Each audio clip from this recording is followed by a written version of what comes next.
Hey guys, welcome to the 2024, the first presidential debate. Or I guess this is the second one.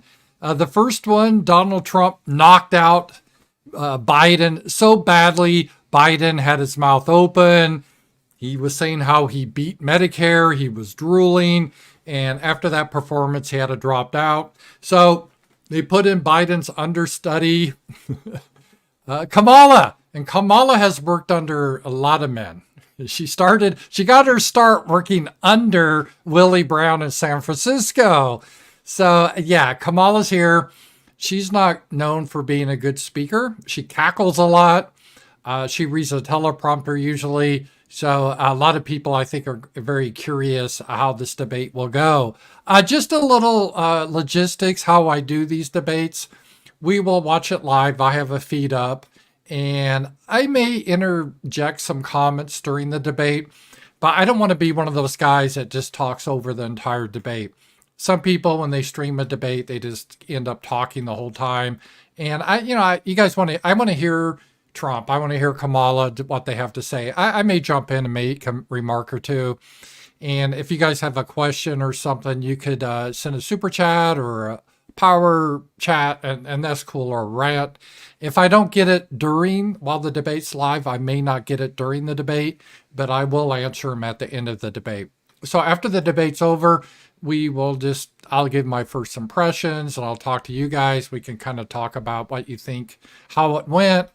I'm sure the media has already written out how Kamala had a courageous and glorious victory. I'm sure that's already in the books. ABC, this is hosted by NBC. I think the host literally is a Democrat involved with Kamala Harris. So these are Democrats. It's not really a fair debate setting, but you get what you get. And it should be interesting. Watch for zingers. I'm sure they planned a lot of zingers for Kamala to say that they're going to go viral, and they have that pre-planned. So we'll have to see what happens there. I hope Trump stays on the subject of the economy, immigration, eating our cats and ducks. This will be a good subject. So I hope Trump stays focused. Trump, he's getting a little bit older. He's not senile, but he rambles a little bit. So I hope he can stay focused.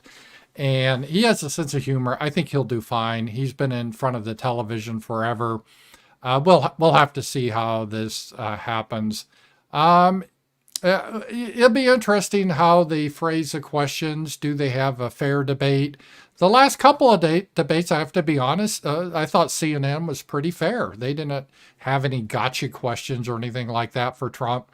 Maybe they will this time on ABC, because they don't have time now. If Kamala screws this up, there's no realistic way she can step down and have like Walls run or Shapiro or Gavin Newsom. This is it. We're coming up to the election. For good or bad, they are stuck with Kamala. So no matter what happens, the networks and the Democrat operatives, although, excuse my redundancy, they're going to spin this as a glorious victory. But we'll have to see what the people think of this.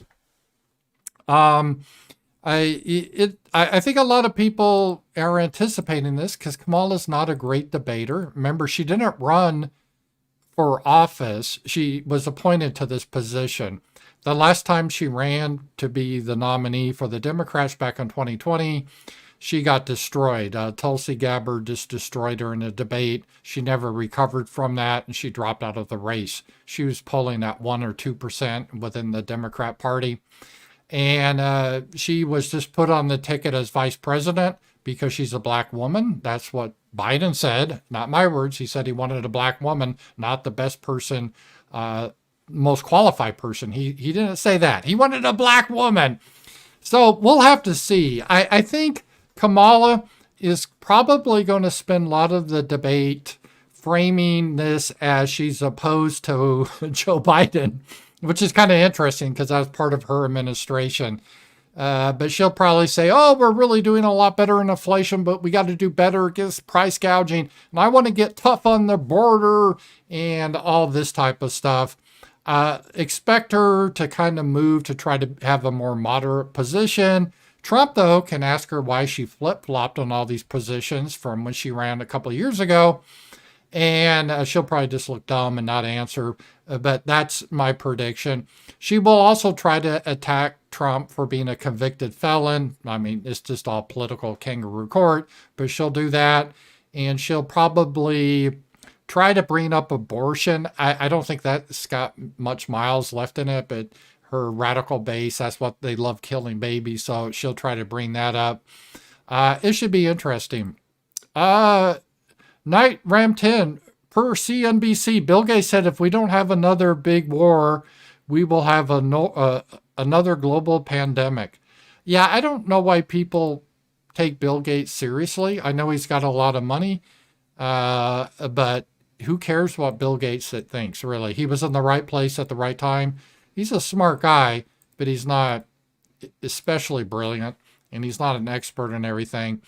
So I don't know. I think Bill Gates' influence is starting to wane a little bit. He loved COVID because that was his time to shine. But I don't think people are going to take him seriously anymore. And I don't think people are going to put up with the pandemic nonsense again. So the debate's going to be starting in 9 minutes, and this is an important debate for both candidates. The polls are very close. It started out when Trump, in the assassination attempt, he was in the big lead because he got a bump from that. And then Kamala, after Biden dropped out, the media was pushing Kamala 24/7. Because people forget, but before Biden dropped out, she was the most unpopular vice president in history. Very unpopular. But then the media did a gaslighting campaign saying she's the most wonderful person ever to live.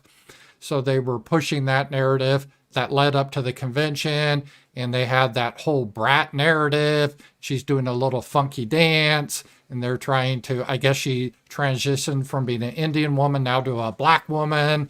And so she's like a character in some sitcom, the strong, empowered black woman. And she's got her doofus white guy, kind of dumb, pudgy, Tim Walz. Hoo-hoo, I put mayo on tacos, but lucky I have a strong, empowered black woman to help me out. Hoo-hoo. That's Tim Walz. He's not forming gay clubs for children in school. This is Tim Walz.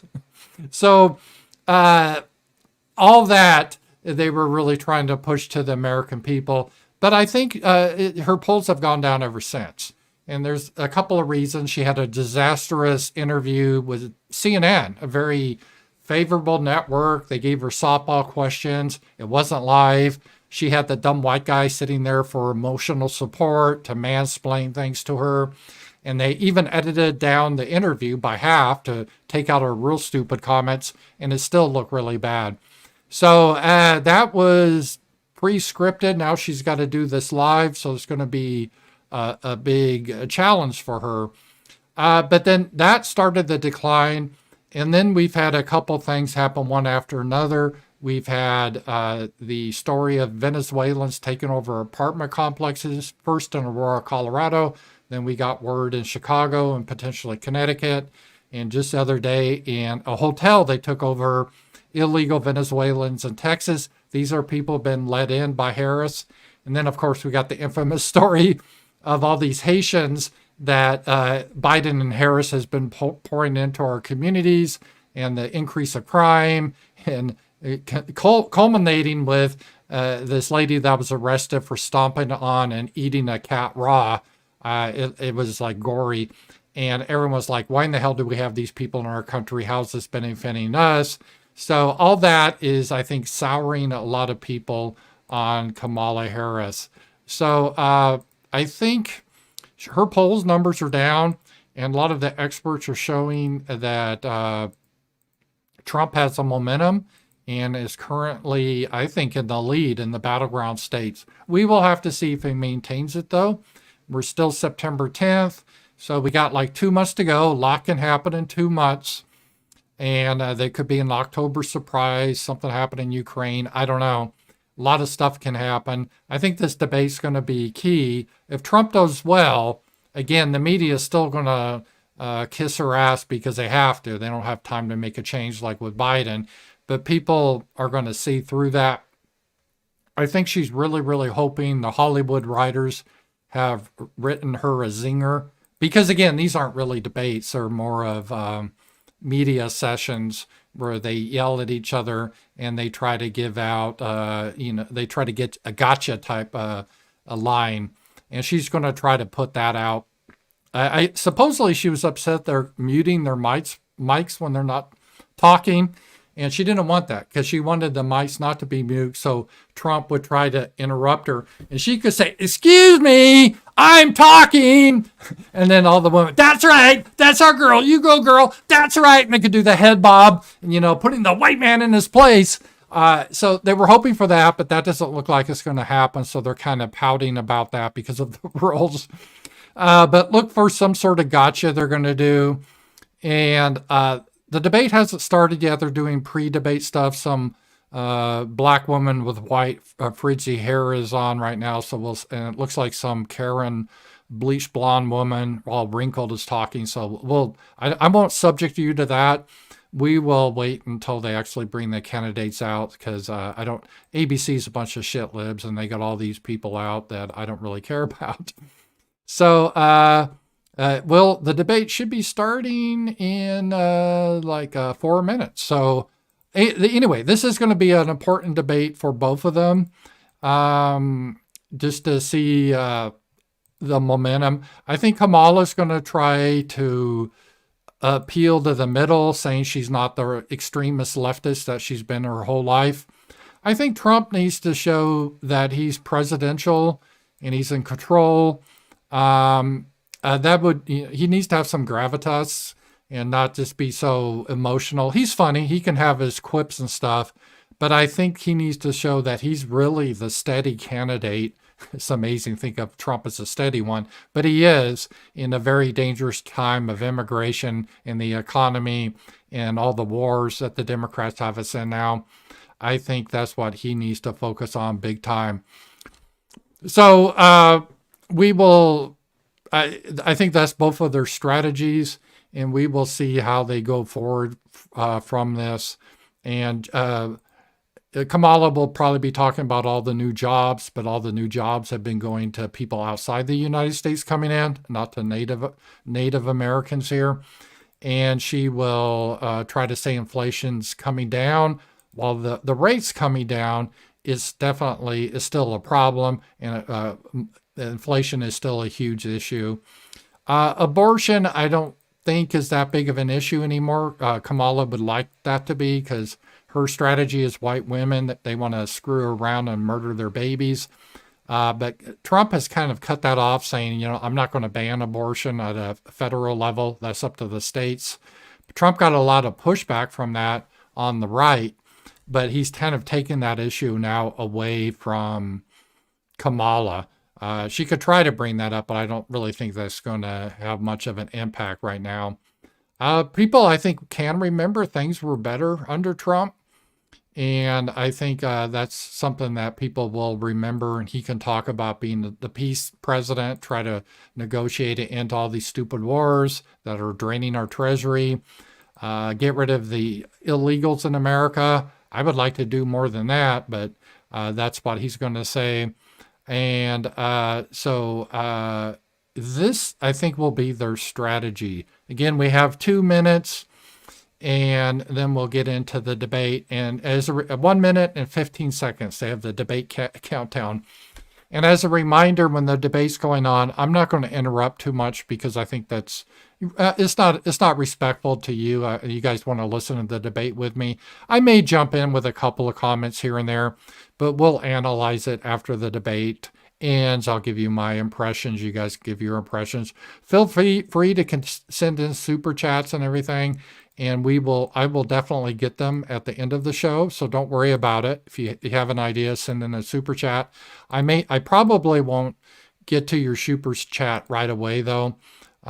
Just because I'll wait till the end of this show. So I'm going to try to bring up this window. This is ABC News. And then they have the debate countdown, 26 seconds. once the debate starts, I'll maximize the screen and I'll unmute this. And I hope you guys can hear it okay. Make sure my volume's up, and then we'll get to it. So buckle in. The last debate with Trump and Biden went down in history as very memorable. We'll see how this one is as Kamala comes out in her pantsuit, and we'll see how that is. So, all right, here we go. Donald Trump, their first face-to-face meeting in this presidential election, their first face-to-face meeting ever. A historic race for president upended just weeks ago. President Biden withdrawing after his last debate. Donald Trump now up against a new opponent. The candidates separated by the smallest of margins, essentially tied in the polls nationally and in the key battlegrounds, including right here in Pennsylvania, all still very much in play. The ABC News presidential debate starts right now. This is an ABC News special, the most consequential moment of this campaign. Kamala Harris. Together, we will chart a new way forward. Donald Trump. We will soon be a great nation again. Face to face, historic. The ABC News presidential debate. Here now, David Muir and Lindsay Davis. Good evening, I'm David Muir, and thank you for joining us for tonight's ABC News presidential debate. We want to welcome viewers watching on ABC and around the world tonight. Vice President Kamala Harris and President Donald Trump are just moments away from taking the stage in this unprecedented race for president. And I'm Lindsay Davis. Tonight's meeting could be the most consequential event of their campaigns, with Election Day now less than 2 months away. For Vice President Kamala Harris, this is her first debate since President Biden withdrew from the race on July 21st. Of course, that decision followed his debate against President Donald Trump in June. Since then, this race has taken on an entirely new dynamic. And that brings us to the rules of tonight's debate. 90 minutes with 2 commercial breaks. No topics or questions have been shared with the campaigns. The candidates will have 2 minutes to answer questions, and this is the clock. That's what they'll be seeing. 2 minutes for rebuttals and 1 minute for follow-ups, clarifications, or responses. Their microphones will only be turned on when it's their turn to speak. No pre-written notes allowed. There is no audience here tonight in this hall at the National Constitution Center. This is an intimate setting for 2 candidates who have never met. President Trump won the coin toss. He chose to deliver the final closing statement of the evening. Vice President Harris selected the podium to the right. So let's now welcome the candidates to the stage. Vice President Kamala Harris and President Donald Trump. It's kind of weird with no audience and no applause. It just seems strange. Kamala Harris. Let's have a good debate. Nice to see you. Have fun. Thank you. Welcome to you both. It's wonderful to have you. It's an honor to have you both here tonight. Good evening. We are looking forward to a spirited and thoughtful debate. So let's get started. I want to begin tonight with the issue that voters repeatedly say is their #1 issue, and that is the economy and the cost of living in this country. Vice President Harris, you and President Trump were elected 4 years ago, and your opponent on the stage here tonight often asks his supporters, are you better off than you were 4 years ago? When it comes to the economy, do you believe Americans are better off than they were 4 years ago? So I was raised as a middle-class kid, and I am actually the only person on this stage who has a plan that is about lifting up the middle class and working people of America. I believe in the ambition, the aspirations, the dreams of the American people. That's not the And that answer. is why That's not his I question. imagine and have actually a plan to build what I call an opportunity economy. Because here's the thing. We know that we have a shortage of homes and housing, and the cost of housing is too expensive for far too many people. We know that young families need support to raise their children, and I intend on extending a tax cut for those families of $6,000, which is the largest child tax credit that we have given in a long time, so that those young families can afford to buy a crib, buy a car seat, buy clothes for their children.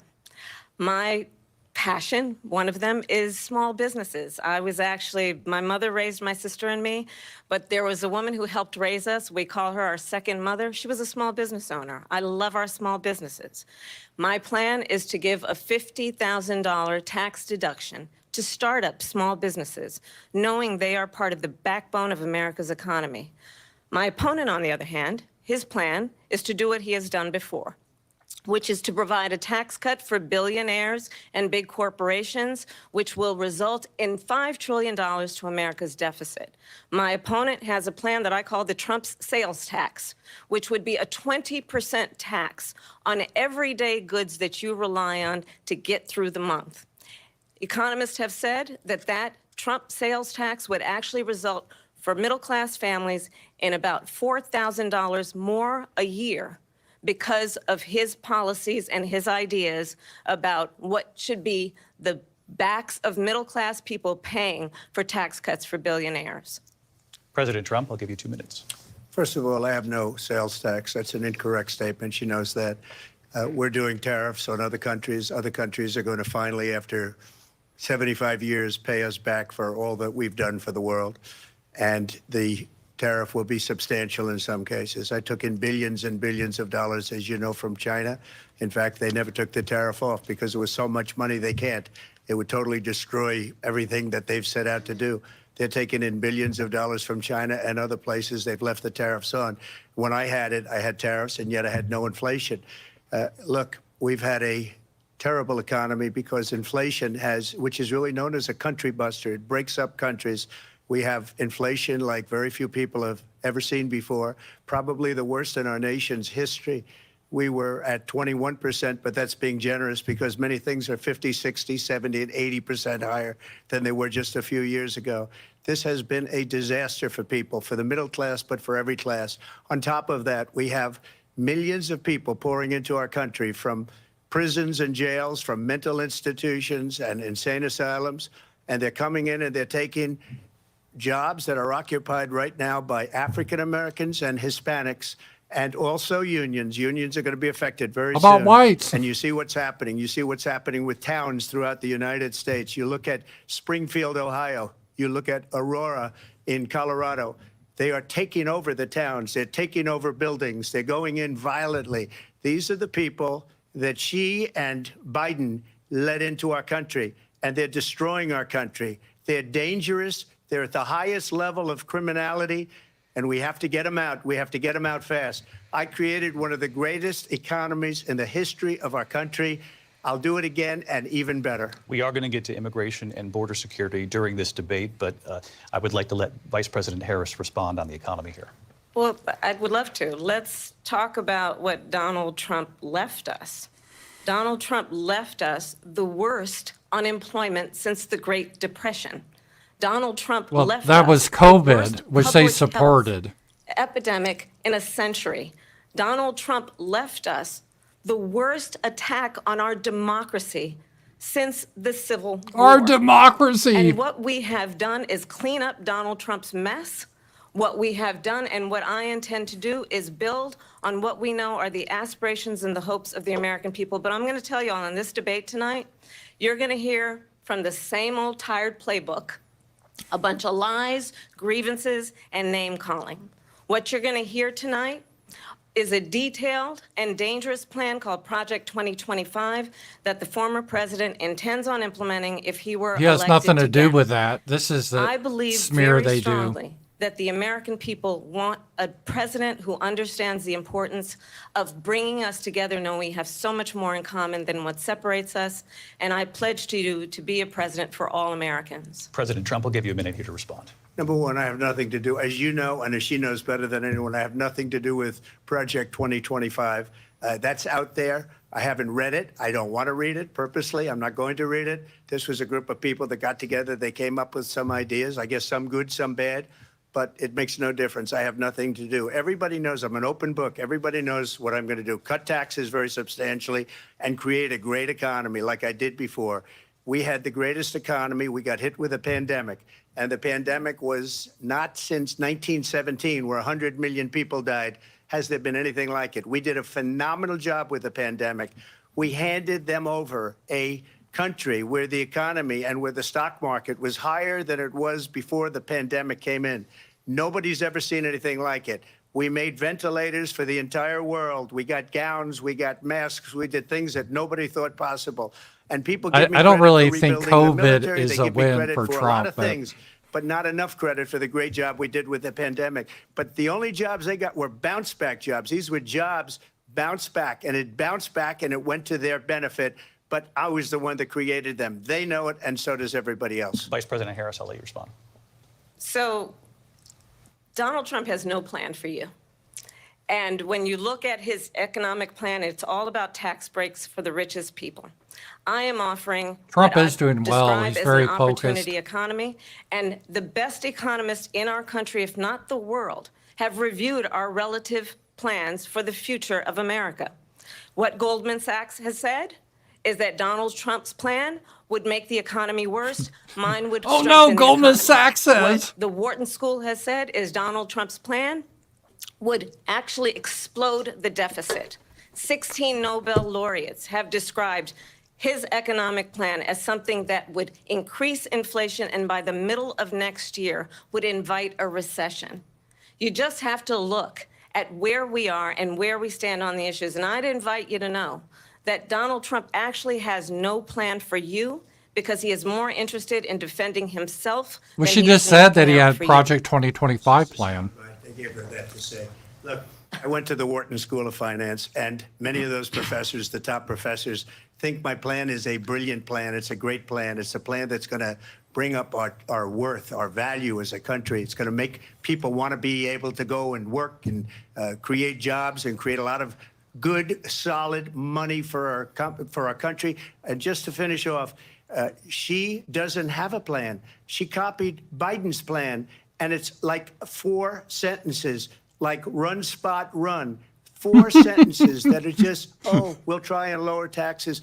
She doesn't have a plan. Take a look at her plan. She doesn't have a plan. Mr. President, I do want to drill down on something you both brought up. The Vice President brought up your tariffs. You responded, and let's drill down on this because your plan is what she calls is essentially a national sales tax. Your proposal calls for tariffs, as you pointed out here, on foreign imports across the board. You recently said that you might double your plan, imposing tariffs up to 20% on goods coming into this country. As you know, many economists say that with tariffs at that level, costs are then passed on to the consumer. Vice President Harris has argued it'll mean higher prices on gas, food, clothing, medication, arguing it costs the typical family nearly $4,000 a year. Do you believe Americans can afford higher prices because of tariffs? They're not going to have higher prices. What's going to have and who's going to have higher prices is China and all of the countries that have been ripping us off for years. I was the only president ever.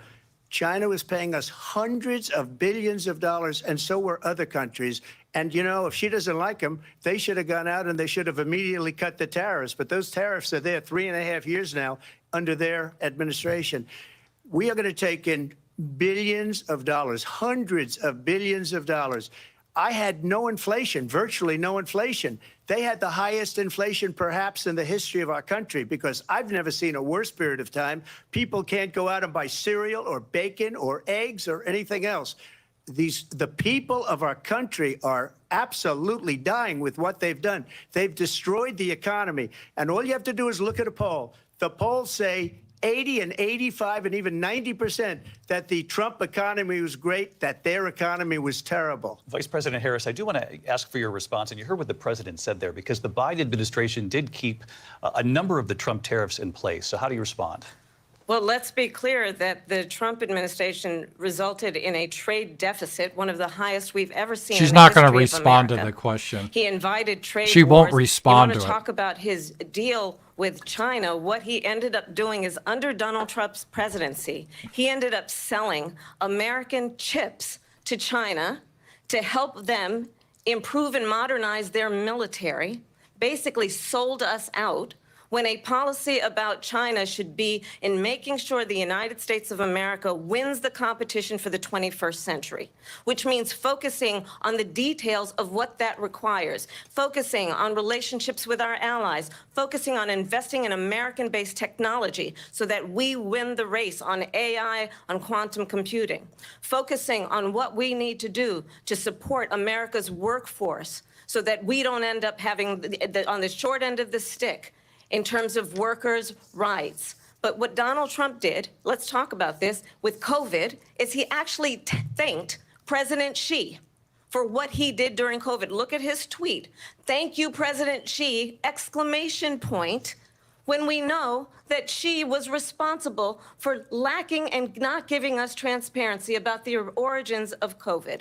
President Trump, I'll let you respond. First of all, they bought their chips from Taiwan. We hardly make chips anymore because of philosophies like they have and policies like they have. I don't say her because she has no policy. Everything that she believed 3 years ago and 4 years ago is out the window. She's going to my philosophy now. In fact, I was going to send her a MAGA hat.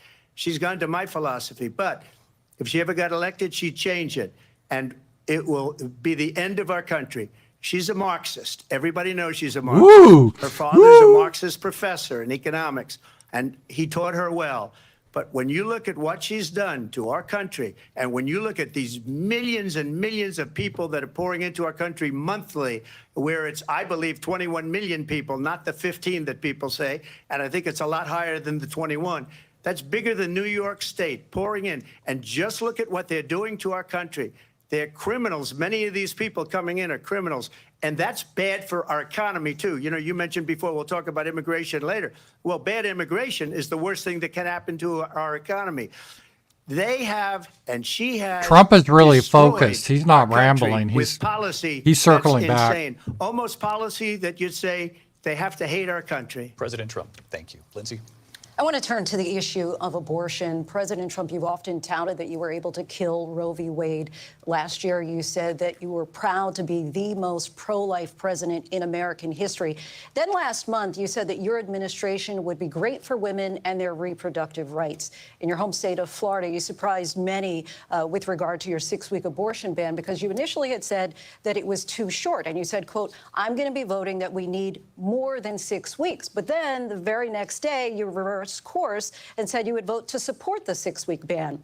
Vice President Harris says that women shouldn't trust you on the issue of abortion because you've changed your position so many times. Therefore, why should they trust you? Well, the reason I'm doing that vote is because the plan is, as you know, the vote is, they have abortion in the 9th month. They even have, and you can look at the governor of West Virginia, the previous governor of West Virginia, not the current governor, who's doing an excellent job, but the governor before, he said the baby will be born and we will decide what to do with the baby. In other words, we'll execute the baby. And that's why I did that, because that predominates, because they're radical. The Democrats are radical in that. And her vice presidential pick, which I think was a horrible pick, by the way, for our country, because he is really out of it. But her vice presidential pick says abortion in the 9th month is absolutely fine. He also says execution after birth. It's execution, no longer abortion, because the baby is born, is okay. And that's not okay with me, hence the vote. But what I did is something for 52 years. They've been trying to get Roe v. Wade into the states. And through the genius and heart and strength of 6 Supreme Court justices, we were able to do that. Now, I believe in the exceptions for rape, incest, and life of the mother. I believe strongly in it. Ronald Reagan did also. 85% of Republicans do. Exceptions. Very important. But we were able to get it, and now states are voting on it. And for the first time, you're going to see, look, this is an issue that's torn our country apart for 52 years. Every legal scholar, every Democrat, every Republican, liberal, conservative, they all wanted this issue to be brought back to the states where the people could vote. And that's what happened. Now, Ohio, the vote was somewhat liberal. Kansas, the vote was somewhat liberal, much more liberal than people would have thought. But each individual state is voting. It's the vote of the people now. It's not tied up in the federal government. I did a great service in doing it. It took courage to do it. Strong argument. He's handling this well. Trump's on point. He really is. To those 6 justices. There is no state in this country where it is legal to kill a baby after it's born. Madam Vice President, I want to get your response to President Trump. Well, as I said, you're going to hear a bunch of lies, and that's not actually a surprising fact. Look at the moderator Let's is understand how debate we got helping here. Kamala. Donald Trump hand-selected 3 members of the United States Supreme Court with the intention that they would undo the protections of Roe v. Wade. And they did exactly as he intended. And now in over 20 states, there are Trump abortion bans, which make it criminal for a doctor or nurse to provide health care. In one state, it provides prison for life. Trump abortion bans that make no exception even for rape and incest, which understand what that means. A survivor of a crime of violation to their body does not have the right to make a decision about what happens to their body next. That is immoral. And one does not have to abandon their faith or deeply held beliefs to agree. The government, and Donald Trump certainly, should not be telling a woman what to do with her body. I have talked with women around. It's not our her body, country. it's a baby's You wanna body, talk about bitch. this is what people wanted?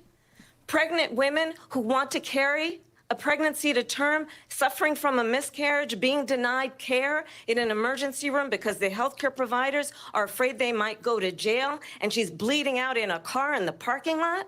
She didn't want that. Her husband didn't want that. A 12 or 13-year-old survivor of incest being forced to carry a pregnancy to term. They don't want that. And I pledge to you, when Congress passes a bill to put back in place the protections of Roe v. Wade, as President of the United States, I will proudly sign it into law. But understand, if Donald Trump were to be reelected, he will sign a national abortion ban. Understand, in his Project 2025, there would be a national abortion, a monitor that would be monitoring your pregnancies, your miscarriages. I think the Is the American moderator people going to jump in believe saying Kamala's that lying here? certain freedoms, I doubt it. in particular the freedom to make decisions about one's own body, should not be made by the government. Thank you, Vice President Harris. Well, there she goes again. It's a lie. I'm not signing a ban, and there's no reason to sign a ban because we've gotten what everybody wanted. Democrats, Republicans, and everybody else, and every legal scholar wanted it to be brought back into the states, and the states are voting. And it may take a little time, but for 52 years, this issue has torn our country apart, and they've wanted it back in the states. And I did something that nobody thought was possible. The states are now voting. What she says is an absolute lie. And as far as the abortion ban, no, I'm not in favor of abortion ban, but it doesn't matter because this issue has now been taken over by the states. Would you veto a national abortion ban if it came Well, to I your won't desk? have to because, again, two things. Number one, she said she'll go back to Congress. She'll never get the vote. It's impossible for her to get the vote, especially now with the 50-50 and essentially 50-50 in both Senate and the House. She's not going to get the vote. She can't get the vote. She won't even come close to it. So it's just talk. You know what it reminds me of? When they said they're going to get student loans terminated, and it ended up being a total catastrophe. The student loans, and then her, I think probably her boss, if you call him a boss, he spends all his time on the beach. But look, her boss went out and said, we'll do it again. We'll do it a different way. And he went out, got rejected again by the Supreme Court. So all these students got taunted with this whole thing about this whole idea and how unfair that would have been. Part of the reason they lost to the millions and millions of people that had to pay off their student loans. They didn't get it for free. But they were saying it's the same way that they talked about that they talk about abortion. But if I could just get a yes or no, because your running mate, J.D. Vance, has said that you would veto it if it did come to your desk. Well, I didn't discuss it with J.D. In all fairness, J.D., and I don't mind if he has a certain view, but I think he was speaking for me, but I really didn't. Look, we don't have to discuss it because she'd never be able to get it, just like she couldn't get student loans. They couldn't get student loans. They didn't even come close to getting student loans. They taunted young people and a lot of other people that had loans. They can never get this approved. So it doesn't matter what she says about going to Congress. Well, wonderful. Let's go to Congress, do it. But the fact is that for years, they wanted to get it out of Congress and out of the federal government. And we did something that everybody said couldn't be done. And now you have a vote of the people on abortion. Vice President Harris, I want to give you your time to respond, but I do want to ask, would you support any restrictions on a woman's right to an abortion? I absolutely support reinstating the protections of Roe v. Wade. And as you rightly mentioned, nowhere in America is a woman carrying a pregnancy to term and asking for an abortion. That is not happening. It's insulting to the women It of does America. happen. And understand what has been happening under Donald Trump's abortion bans. Couples who pray and dream of having a family are being denied IVF treatments. What is happening in our country? Working people, working women who are working one or two jobs, who can barely afford childcare as it is have to travel to another state to get on a plane sitting next to strangers to go and get the health care she needs. Barely can afford to do it, and what you are putting her through is unconscionable. And the people of America have not, the majority of Americans believe in a woman's right to make decisions about her own body, and that is why in every state where this issue has been on the ballot, in red and blue states both, the people of America have voted for freedom. Vice President Harris, Excuse me, I thank have you. to respond. Another lie. It's another lie. I have been a leader on IVF, which is fertilization. The IVF, I have been a leader. In fact, when they got a very negative decision on IVF from the Alabama courts, I saw the people of Alabama and the legislature 2 days later voted it in. I've been a leader on it. They know that, and everybody else knows it. I have been a leader on fertilization, IVF. And the other thing, you should ask, will she allow abortion in the 8th month, 9th month, 7th month? Come on. Okay, would you do that? Why don't you ask her that question? Why don't you answer That's the problem. question? Would you because veto? under Roe v. Wade, Answer the question. Would you veto? You could do abortions in the 7th month, the 8th month, the 9th That's month, not true. and probably after birth. Just look at the governor, former governor of Virginia. The governor Trump of is right. Virginia You said, "We could, put the baby if the aside, woman's and then we health was determine at what we're gonna risk, do with the but baby." they determined that mental We're health. going to turn now to immigration and border security. We know it's an issue that's important to Republicans, Democrats, voters across the board in this country. Vice President Harris, you were tasked by President Biden with getting to the root causes of migration from Central America. We know that illegal border crossings reached a record high in the Biden administration. This past June, President Biden imposed tough new asylum restrictions. We know the numbers since then have dropped significantly. But my question to you tonight is, why did the administration wait until 6 months before the election to act? And would you have done anything differently from President Biden on this? So I'm the only person on this stage who has prosecuted transnational criminal organizations for the trafficking of guns, drugs, and human beings.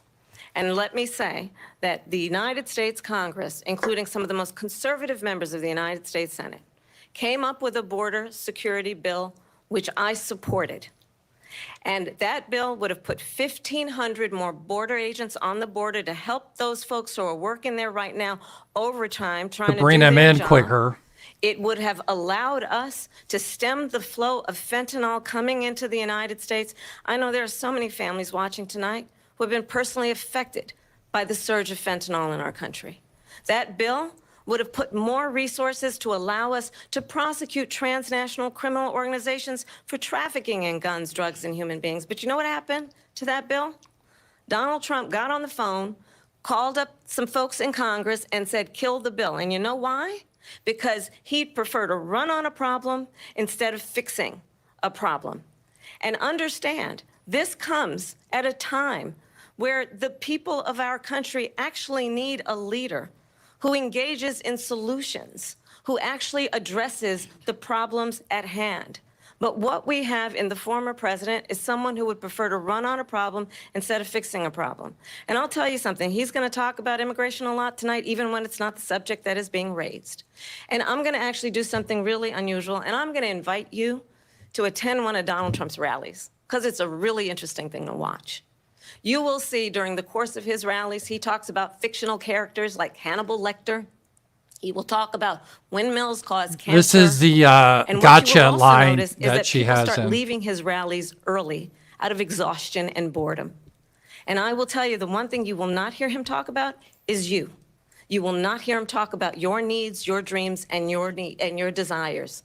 And I'll tell you, I believe you deserve a president who actually puts you first, and I pledge to you that I will. Vice President Harris, thank you. President Trump, on that point, I want to get your response. Well, I would like to respond. Let me just ask, though, why did you try to kill that bill, and successfully so, that would have put thousands of additional agents and officers on the border? First, let me respond as to the Please. rallies. She said people start leaving. People don't go to her rallies. There's no reason to go. And the people that do go, she's bussing them in and paying them to be there, and then showing them in a different light. So she can't talk about that. People don't leave my rallies. We have the biggest rallies, the most incredible rallies in the history of politics. That's because people want to take their country back. Our country is being lost. We're a failing nation. And it happened 3.5 years ago. And what's going on here, you're going to end up in World War III, just to go into another subject. What they have done to our country by allowing these millions and millions of people to come into our country, and look at what's happening to the towns all over the United States. And a lot of towns don't want to talk. It's not going to be Aurora or Springfield. A lot of towns don't want to talk about it because they're so embarrassed by it. In Springfield, they're eating the dogs. The people I that love came it. in, They're eating the the dogs. cats. I love it. They're eating the pets of the people that live there. And this is what's happening in our country. And it's a shame. As far as rallies are concerned, as far as the reason they go is they like what I say. They want to bring our country back. They want to make America great again. It's a very simple phrase, make America great again. She's destroying this country. And if she becomes president, this country doesn't have a chance of success. Not only success, we'll end up being Venezuela on steroids. I just want to clarify here. You bring up Springfield, Ohio, and ABC News did reach out to the city manager there. He told us there have been no credible reports of specific. Again, claims of pets the being moderators harmed, trying to injured, or help abused with by that. individuals We within see the immigrant people. community. Well, All I've this- seen people on television. Let me just say here, this is The people on this is a television say my dog was taken and used for food. So maybe he said that, and maybe that's a good Yeah. thing to say for a city manager. I'm not taking this from But the television. people are I'm on taking it from television the city saying their manager. dog was eaten by the people that went there. Again, the Springfield city manager says there's no evidence of that. Vice We'll President find Harris, out. I'll let you respond to the rest of what you've heard. You talk about extreme. Cackle. This is, I think, one of the reasons why in this election, I actually have the endorsement of 200 Republicans who have formerly worked with President Bush, Mitt Romney, and John McCain, including the endorsement of former Vice President Dick Cheney and Congress member Liz Cheney. And if you want to really know the inside track on who the former president is, if he didn't make it clear already, just ask people who have worked with him. His former chief of staff, a four-star general, has said he has contempt for the Constitution of the United States. His former national security advisor has said he is dangerous and unfit. His former Secretary of Defense has said the nation, the republic, would never survive another Trump term. And when we listen to this kind of rhetoric, when the issues that affect the American people are not being addressed, I think the choice is clear in this election. President Trump, I'll give you a quick minute to respond Yeah. here. Thank you, because when I hear that, see, I'm a different kind of a person. I fired most of those people. Not so graciously. They did bad things or a bad job. I fired them. They never fired one person. They didn't fire anybody having to do with Afghanistan and the Taliban and the 13 people who's were just killed, viciously and violently killed. And I got to know the parents and the family. They didn't fire. They should have fired all those generals, all those top people, because that was one of the most incompetently handled situations anybody has ever seen. So when somebody does a bad job, I fire him.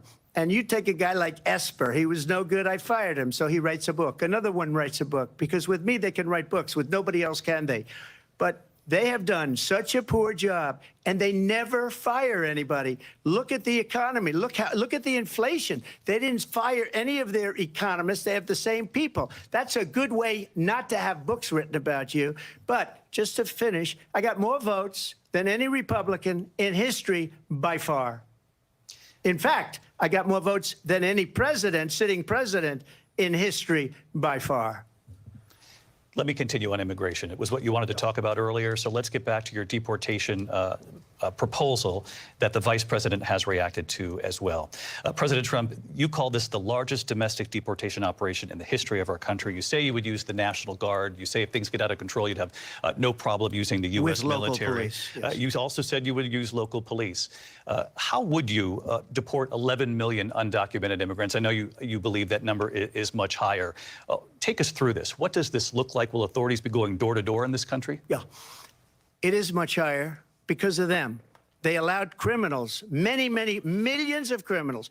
They allowed terrorists. They allowed common street criminals. They allowed people to come in, drug dealers, to come into our country. And they're now in the United States and told by their countries like Venezuela, don't ever come back or we're going to kill you. Do you know that crime in Venezuela and crime in countries all over the world is way down? You know why? Because they've taken their criminals off the street and they've given them to her to put into our country. And this will be one of the greatest mistakes in history for them to allow. And I think they probably did it because they think they're going to get votes, but it's not worth it because they're destroying the fabric of our country by what they've done. There's never been anything done like this at all. They've destroyed the fabric of our country. Millions of people let in, and all over the world, crime is down all over the world except here. Crime here is up and through the roof. Despite their fraudulent statements that they made, crime in this country is through the roof. And we have a new form of crime. It's called migrant crime. And it's happening at levels that nobody thought possible. President Trump, as you know, the FBI says overall violent crime is actually... Moderator again helping. The FBI they were defrauding statements. They didn't include the worst cities. They didn't include the cities with the worst crime. It was a fraud, just like their number of 818,000 jobs that they said they created turned out to be a fraud. President Trump, thank you. I'll let you respond, Vice President Harris. Well, I think this is so rich, coming from someone who has been prosecuted Gotcha. for national security crimes, economic crimes, election interference, has been found liable for sexual assault, and his next big court appearance is in November at his own criminal sentencing. And let's be clear where each person stands on the issue of what is important about respect for the rule of law and respect for law enforcement. The former vice president called for defunding federal law enforcement, 45,000 agents, get this, on the day after he was arraigned on 34 felony counts. So let's talk about what is important in this race. It is important that we move forward, that we turn the page on this same old tired rhetoric and address the needs of the American people, address what we need to do about the housing shortage, which I have a plan for, address what we must do to support our small businesses, address bringing down the price of groceries. But frankly, the American people are exhausted with this same old tired playbook. Vice President Harris, thank you. Excuse me. Every one of those cases was started by them against their political opponent. And I'm winning most of them, and I will win the rest on appeal. And you saw that with the decision that came down just recently from the Supreme Court. I'm winning most of them. But those are cases, it's called weaponization. Never happened in this country. They weaponized the Justice Department. Every one of those cases was involved with the DOJ, from Atlanta and Fani Willis to the Attorney General of New York and the DA in New York. Every one of those cases.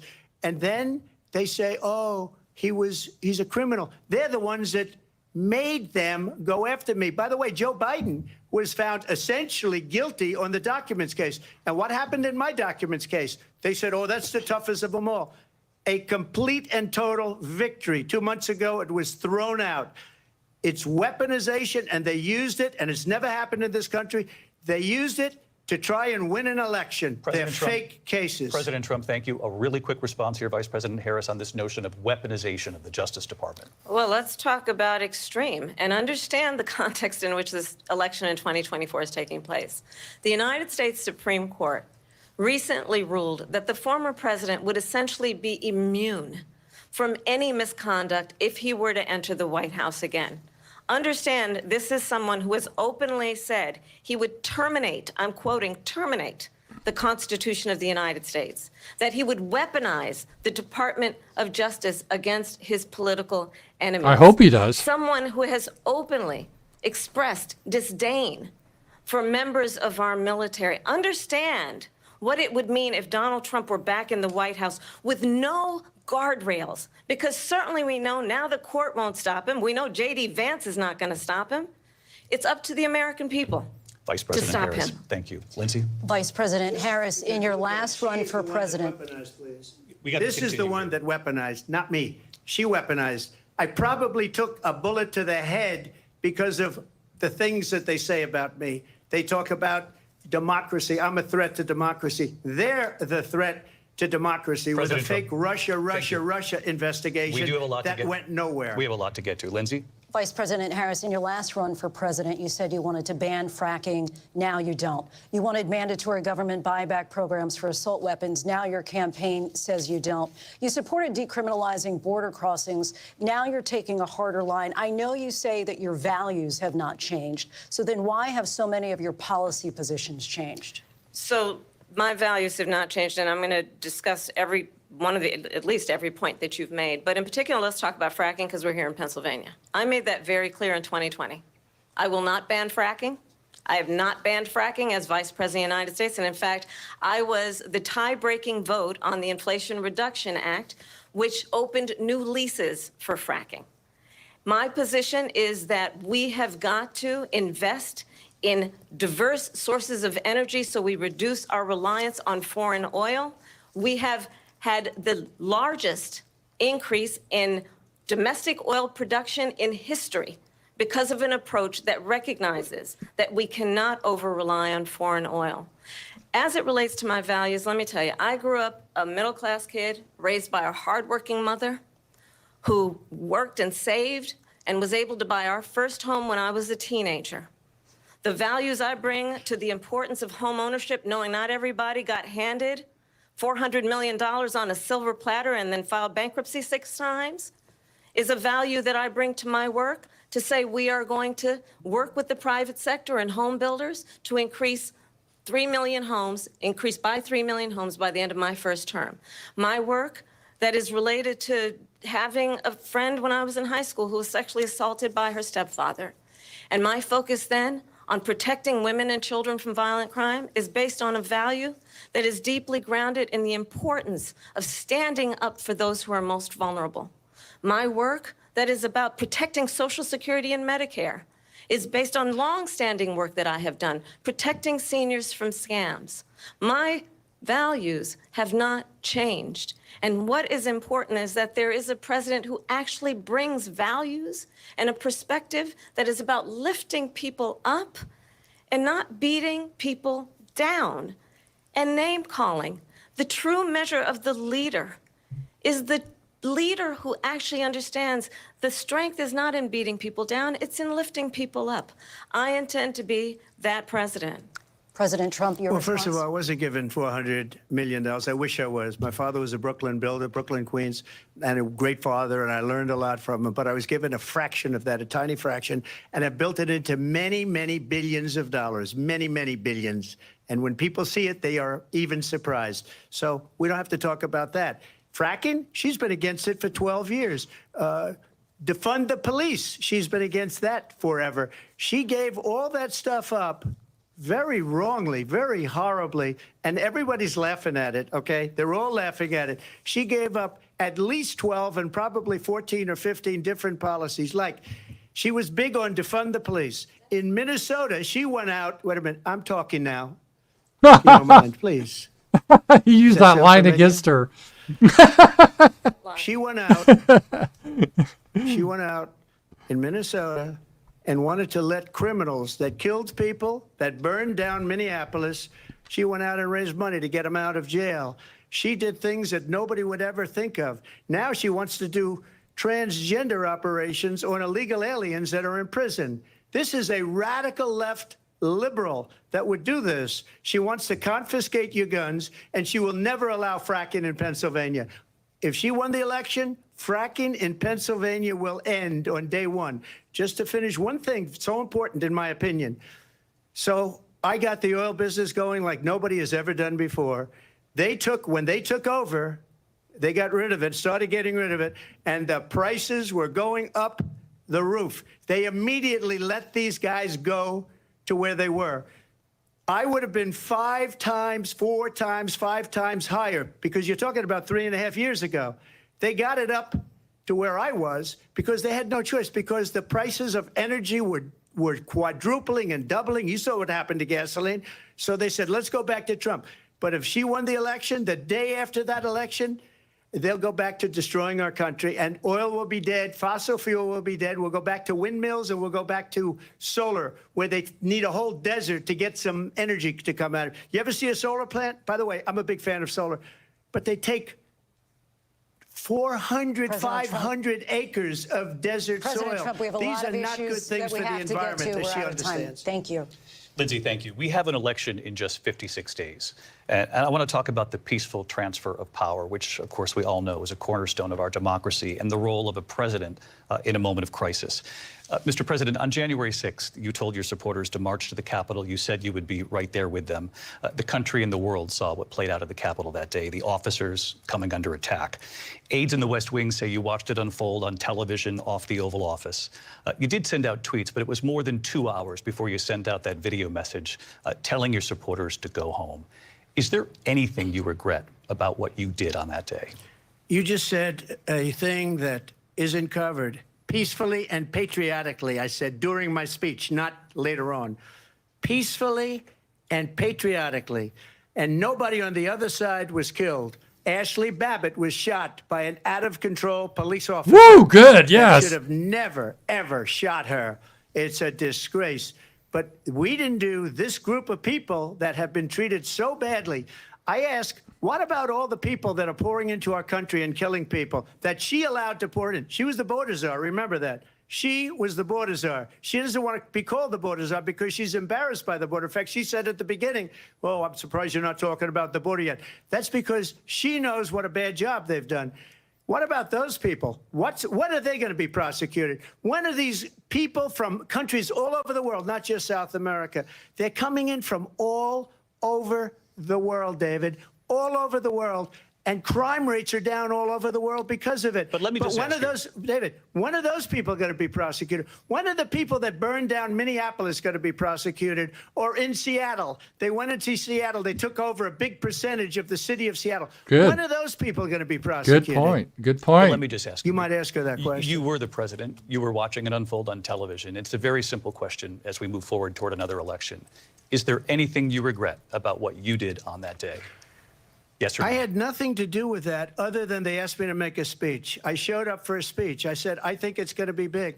I went to Nancy Pelosi and the mayor of Washington, D.C., and the mayor put it back in writing, as you know.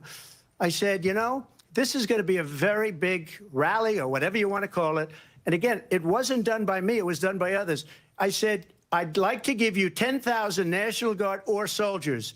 They rejected me. Nancy Pelosi rejected me. It was just 2 weeks ago, her daughter has a tape of her saying she is fully responsible for what happened. They want to get rid of that tape. It would have never happened if Nancy Pelosi and the mayor of Washington did their jobs. I wasn't responsible for security. Nancy Pelosi was responsible. She didn't do her job. The question was about you as president, not about former Speaker Pelosi, but I do want Vice President Harris to respond. Look at the moderators get involved here. I was at the Capitol on January 6th. I was the vice president-elect. I was also an acting senator. I was there. And on that day, the President of the United States incited a violent mob to attack our nation's capital, to desecrate our nation's capital. On that day, 140 law enforcement officers were injured, and some died. And understand, the former president has been None indicted died. That's and a lie. impeached for exactly that reason. But this is not an isolated situation. Let's remember Charlottesville, where there was a mob of people carrying tiki torches, spewing anti-Semitic hate. And what did the president then at the time say? She's going to do the fine There were people fine lie. people on each side. Let's remember that when it came to the Proud Boys, a militia, the president said, the former president said, stand back and stand by. So for everyone watching who remembers what January 6th was, I say, we don't have to go back. Let's not go back. We're not going back. It's time to turn the page. And if that was a bridge too far for you, well, there is a place in our campaign for you to stand for country, to stand for our democracy, to stand for rule of law, and to end the chaos, and to end the approach that is about attacking the foundations of our democracy because you don't like the outcome. And be clear on that point. Donald Trump, the candidate, has said in this election there will be a bloodbath. That If is a this- lie. the outcome of this He election said is about not to the his auto liking, industry. let's turn the page on this. Let's not go back. Let's chart a course. God, she's a fucking for the lying bitch. future He's and talking not about the going auto backwards industry, to the past. you Let me just fucking follow up lying here. bitch. It was a different term, and it was a term that related to energy because they have destroyed our energy business. That was where bloodbath was. Also, on Charlottesville, that story has been, as you would say, debunked. Laura Ingraham, Sean Hannity, Jesse, all of these people, they covered it. If they go an extra sentence, they will see it was perfect. It was debunked in almost every newspaper, but they still bring it up, just like they bring 2025 up. They bring all of this stuff up. I ask you this. You talk about the Capitol. Why are we allowing these millions of people to come through on the southern border? How come she's not doing anything? And I'll tell you what I would do, and I would be very proud to do it. I would say we would both leave this debate right now. I'd like to see her go down to Washington, D.C. during this debate because we're wasting a lot of time. Go down to, because she's been so bad, it's so ridiculous. Go down to Washington, D.C. and let her sign a bill to close up the border because they have the right to do it. They don't need bills. They have the right to do it. The President of the United States, you'll get him out of bed. You'll wake him up at 4 o'clock in the afternoon. Right. You'll say, come on down to the office. Let's sign a bill. If he signs a bill that the border is closed, all he has to do is say it to the Border Patrol, who are phenomenal. If they do that, the border is closed. Mr. Those President, people are killing many people, unlike J6. We talked immigration here tonight. I do want to focus on this next issue to both of you because it really brings us this into focus, truth in these times that we're living in. Well, she Mr. just President, lied for about 3.5 the years bloodbath. after, you lost the 2020 election. You repeatedly falsely claimed that you won, many times saying you won in a landslide. In the past couple of weeks leading up to this debate, you have said, quote, you lost by a whisker, that you, quote, didn't quite make it, that you came up a little bit short. I said that? Are you now acknowledging that you lost in 2020? No, I don't acknowledge that at all. But I you said did that say sarcastically. But You know those- that. It was said, oh, we lost by a whisker. That was said sarcastically. Look, there's so much proof. All you have to do is look at it. And He's they standing should by send it. Good back for to the him. legislatures for approval. I got almost 75 million votes, the most votes any sitting president has ever gotten. I was told if I got 63, which was what I got in 2016, you can't be beaten. The election, people should never be thinking about it. Notice how the Election is moderators fraudulent. We are need two actually things. We need arguing rules, we against need- Trump and for we have to have Kamala. it. We have to have borders, and we have to have good elections. Our elections are bad. And a lot of these illegal immigrants coming in, they're trying to get them to vote. They can't even speak English. They don't even know what country they're in practically. And these people are trying to get them to vote. And that's why they're allowing them to come into our country. I did watch all of these pieces of video. I didn't detect the sarcasm, lost by a whisker. We didn't quite make it. And we should just point out here as clarification, and you know this, you and your allies, 60 cases in front of many judges, many of them No Republican. judge looked at it. And said They there was said no we didn't have widespread fraud. standing. That's the other thing. They said we didn't have standing, a technicality. Can you imagine a system where a person in an election doesn't have standing? The president of the United States doesn't have standing. That's how we lost. If you look at the facts, and I'd love to have you'll do a special on it. I'll show you Georgia, and Good, I'll show George. you Good job, Wisconsin, and I'll Trump. show you Pennsylvania, and I'll show you. We have so many facts and statistics, but you know what? That doesn't matter because we have to solve the problem that we have right now. That's old news. And the problem that we have right now is we have a nation in decline, and they have put it into decline. We have a nation that is dying, David. Mr. President, thank you. Vice President Harris, you heard the president there tonight. He said he didn't say that he lost by a whisker. So he still believes he did not lose the election that was won by President Biden and yourself. But I do want to ask you about something that's come up in the last couple of days. This was a post from President Trump about this upcoming election just weeks away. He said, when I win, those people who cheated, and then he lists donors, voters, election officials, he says will be prosecuted to the fullest They extent should. of the law. We gotta use which will the law include against them. long-term prison sentences. Moderator One of your again, campaign's top lawyers campaigning for responded Trump, saying, your we won't let asshole. Donald Trump intimidate us. We won't let him suppress the vote. Is that what you believe he's trying to do here? Donald Trump was fired by 81 million people. So let's be clear about that. And clearly he is having a very difficult time processing that. But we cannot afford to have a president of the United States who attempts, as he did in the past, to upend the will of the voters in a free and fair election. And I'm going to tell you that I have traveled the world as Vice President of the United States, and world leaders are laughing at Donald Trump. I have talked with military leaders, some of whom worked with you, and they say you're a disgrace. And when you then talk in this way in a presidential debate and deny what over and over again are court cases you have lost because you did, in fact, lose that election, it leads one to believe that perhaps we do not have in the candidate to my right the temperament or the ability to not be confused about fact. That's deeply troubling, and the American people deserve better.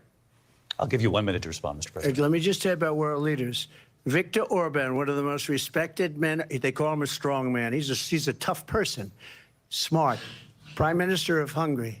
They said, why is the whole world blowing up? 3 years ago, it wasn't. Why is it blowing up? He said, because you need Trump back as president. They were afraid of him. China was afraid, and I don't like to use the word afraid, but I'm just quoting him. China was afraid of him. North Korea was afraid of him. Look at what's going on with North Korea, by the way. He said Russia was afraid of him. I ended the Nord Stream 2 pipeline, and Biden put it back on day one, but he ended the XL pipeline. The XL pipeline in our country, he ended that. But he let the Russians build a pipeline going all over Europe and heading into Germany, the biggest pipeline in the world. Look, Viktor Orban said it. He said the most respected, most feared person is Donald Trump. We had no problems when Trump was president, but when this weak, pathetic man that you saw at a debate just a few months ago, that if he weren't in that debate, he'd be running instead of her. She got no votes. He got 14 million votes. What you did, you talk about a threat to democracy. He got 14 million votes, and they threw him out of office. And you know what? I'll give you a little secret. He hates her. He can't stand her. He got 14 million votes. They threw him out. She got 0 votes. And when she ran, she was the first one to leave because she failed. And now she's running. I don't understand it, but I'm okay with it because your time is I think up. we're going to Thank you. do very well. We've got a lot more to get to. Turning now Yes. to the Israel-Hamas war and the hostages who are still being held, Americans among them. Vice President Harris, in December, you said, quote, Israel has a right to defend itself, but you added, quote, it matters how, saying international humanitarian law must be respected. Israel must we do got more to this protect Israel innocent civilians. simping we got to go You said through that now. 9 months God. ago. Now an estimated 40,000 Palestinians are dead. Nearly 100 hostages remain. Just last week, Prime Minister Benjamin Netanyahu said there's not a deal in the making. President Biden has not been able to break through the stalemate. How would you do it? Well, let's understand how we got here. On October 7, Hamas, a terrorist organization, slaughtered 1,200 Israelis, many of them young people who were simply attending a concert. Women were horribly raped. And so absolutely, I said then, I say now, Israel has a right to defend itself. We would. And how it does so matters, because it is also true, far too many innocent Palestinians have been killed. Children, mothers. What we know is that this war must end. It must end immediately, and the way it will end is we need a ceasefire deal and we need the hostages out. And so we will continue to work around the clock on that. Work around the clock, also understanding that we must chart a course for a two-state solution. And in that solution, there must be security for the Israeli people and Israel, and in equal measure for the Palestinians. But the one thing I will assure you always, I will always give Israel the ability to defend itself, in particular as it relates to Iran and any threat that Iran and its proxies pose to Israel. But we must have a two-state solution where we can rebuild Gaza, where the Palestinians have security, self-determination, and the dignity they so rightly deserve. President Trump, how would you negotiate with Netanyahu and also Hamas in order to get the hostages out and prevent the killing of more innocent civilians in Gaza? If I were president, it would have never started. If I were president, Russia would have never, ever, I know Putin very well, he would have never, and there was no threat of it either, by the way, for 4 years, have gone into Ukraine and killed millions of people when you add it up, far worse than people understand what's going on over there. But when she mentions about Israel, all of a sudden, she hates Israel. She wouldn't even meet with Netanyahu when he went to Congress to make a very important speech. She refused to be there because she was at a sorority party of hers. She wanted to go to the sorority party. She hates Israel. If she's president, I believe that Israel will not exist within 2 years from now. And I've been pretty good at predictions, and I hope I'm wrong about that one. She hates Israel. At the same time, in her own way, she hates the Arab population because the whole place is going to get blown up. Arabs, Jewish people, Israel will be gone. It would have never happened. Iran was broke under Donald Trump. Now Iran has $300 billion because they took off all the sanctions that I had. Iran had no money for Hamas or Hezbollah or any of the 28 different spheres of terror. And they are spheres of terror, horrible terror. They had no money. It was a big story, and you know it. You covered it very well, actually. They had no money for terror. They were broke. Now they're a rich nation, and now what they're doing is they're spreading that money around.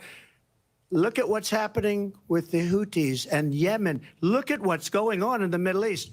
This would have never happened. I will get that settled and fast, and I'll get the war with Ukraine and Russia ended. If I'm president-elect, I'll get it done before even becoming president. Vice President Harris, he says you hate Israel. That's absolutely not true. I have my entire career and life supported Israel and the Israeli people. He knows that. He's trying to, again, divide and distract from the reality, which is it is very well known that Donald Trump is weak and wrong on national security and foreign policy. It is well known that he admires dictators, wants to be a dictator on day one, according to himself. It is well known that he said of Putin that he can do whatever the hell he wants and go into Ukraine. It is well known that he said when Russia went into Ukraine, it was brilliant. It is well known he exchanged love letters with Kim Jong-un. And it is absolutely well known that these dictators and autocrats are rooting for you to be president again because they're so clear. They can manipulate you with flattery and favors. And that is why so many military leaders who you have worked with have told me you are a disgrace. That is why we understand that we have to have a president who is not consistently weak and wrong on national security, including the importance of upholding and respecting in highest regard our military. Vice President Harris, thank you. They're the ones, and she's the one that caused it, that's weak on national security by allowing every nation last month for the year, 168 different countries sending people into our country. Their crime rates are way down. Putin endorsed her last week, said, I hope she wins. And I think he meant it because what he's gotten away with is absolutely incredible. It wouldn't have happened with me. The leaders of other countries think that they're weak and incompetent, and they are. They're grossly incompetent. And I just ask one question. Why does Biden go in and kill the Keystone Pipeline and approve the single biggest deal that Russia's ever made, Nord Stream 2, the biggest pipeline anywhere in the world going to Germany and all over Europe? Because they're weak and they're ineffective. And Biden, by the way, President gets paid Trump, a lot of money. Thank you. We have a lot of issues to get to. We'll be right back with much more of this historic ABC News presidential debate from the National Constitution Center right here in Philadelphia. Back in a moment. All right. It's been a feisty debate. General impressions until we get back, and they'll wrap it up here. It's a debate between Donald Trump and the moderators and Kamala. The moderators, they are attacking Trump personally. They are saying, it's a fact, and you're repeating a falsehood. And meanwhile, they say nothing when Kamala repeats an obvious falsehood, like the very fine people, that's a lie. It's been debunked. The bloodbath, he was referring not to it when he takes power. He was his sentence was, if the Biden regime gets power again in 2024, it will be a bloodbath for the auto industry. That's what he said. And these assholes, they cut that part off. And so they're liars, of course. And, but very back and forth and pretty intense debate right now. Again, the moderators, it's sad that, they have been doing pretty good. Even CNN was pretty neutral. But as I expected, the moderators are definitely on Kamala's side. They were happy, like they jumped in and said that abortion doesn't happen in the 9th month. It does. You can get abortions in the last trimester if you say the mother's health is at risk. However, health at risk just means psychological. So you can be a woman pregnant at 9 months and say, oh, I'll just be bummed. I'll have like a psychological problem if I have to have this brat. And then they can kill it. That's another thing. Again, they jumped in to help Kamala about immigration and crime. And Kamala started to cackle at that point. It was kind of funny. Trump had the funny line, I'm talking now. That was a line that she wanted to use. I thought that was pretty effective, kind of funny. Trump, I'm impressed with. He's very focused. I thought he's actually better than he was during the Biden debate. I think that's clear. Kamala, to me, comes across as very whiny. She's very feminine. She's trying to personalize everything. She brings up a lot of lies, like Trump is involved with Project 2025. He's not. That Trump wants to ban abortion in all states. He doesn't. And so she's bringing up all these lies. And she comes across as in slogans that she's been prepped with. She doesn't, to me, I mean, I'm biased. I can't stand the witch. But I don't think she's doing a very good job. I'm sure they're going to say she had a brilliant victory. I predicted that beforehand. But that's the thing. Trump is smart. He's focusing on immigration is a key thing, and the economy, and what's happening in Springfield and Aurora, Colorado. And people did testify their cats were eaten by the Haitians. They can be deniers. They could be pet eating deniers, all they, but they're engaging in denial. But again, the moderators are trying to help Kamala here. We'll have to see how they finish up. So far, I think it's been a strong effort for Trump. Now, obviously, Kamala's not like Joe Biden with his mouth open and confused, but she's coming across real shrill. And I personally don't think she's doing that well. She's just trying to do this inspirational stuff. I think how she plays, it plays to her cat lady, no pun intended, because her policies, the cat ladies are having their cats eaten by her policies. But she's playing to that, drunk wine-at audience. Trump, just a bad boy, a bad man. And so I think that is one of the things that is happening. So I don't know if they're going to go to closing comments, but once they go back to the debate, we'll get there. And again, thank you for some super chats. I don't want to do the super chats. Maybe I'll start doing a little bit of the super chats, but I'm going to stop. And we'll get them at the end here of the show. Because I don't want to interrupt once the debate's going on again. But let me just see if I can get some coming out here. Yeah, there was some Israel simping, that is for sure. Oh, we're back. So we are going to go back here. So here we go. Here again, David Muir and Lindsay Davis. Welcome back to this historic ABC News presidential debate tonight. We're going to continue here, and I want to turn to the war in Ukraine. We're now 2.5 years into this conflict. Mr. President, it has been the position of the Biden administration that we must defend Ukraine from Russia, from Vladimir Putin, to defend their sovereignty, their democracy, that it's in America's best interest to do so, arguing that if Putin wins, he may be emboldened to move even further into other countries. You have said you would solve this war in 24 hours. You said so just before the break tonight. How exactly would you do that? And I want to ask you a very simple question tonight. Do you want Ukraine to win this war? I want the war to stop. I want to save lives that are being people being killed by the millions. It's the millions. It's so much worse than the numbers that you're getting, which are fake numbers. Look, we're in for $250 billion or more. because they don't ask Europe, which is a much bigger beneficiary to getting this thing done than we are.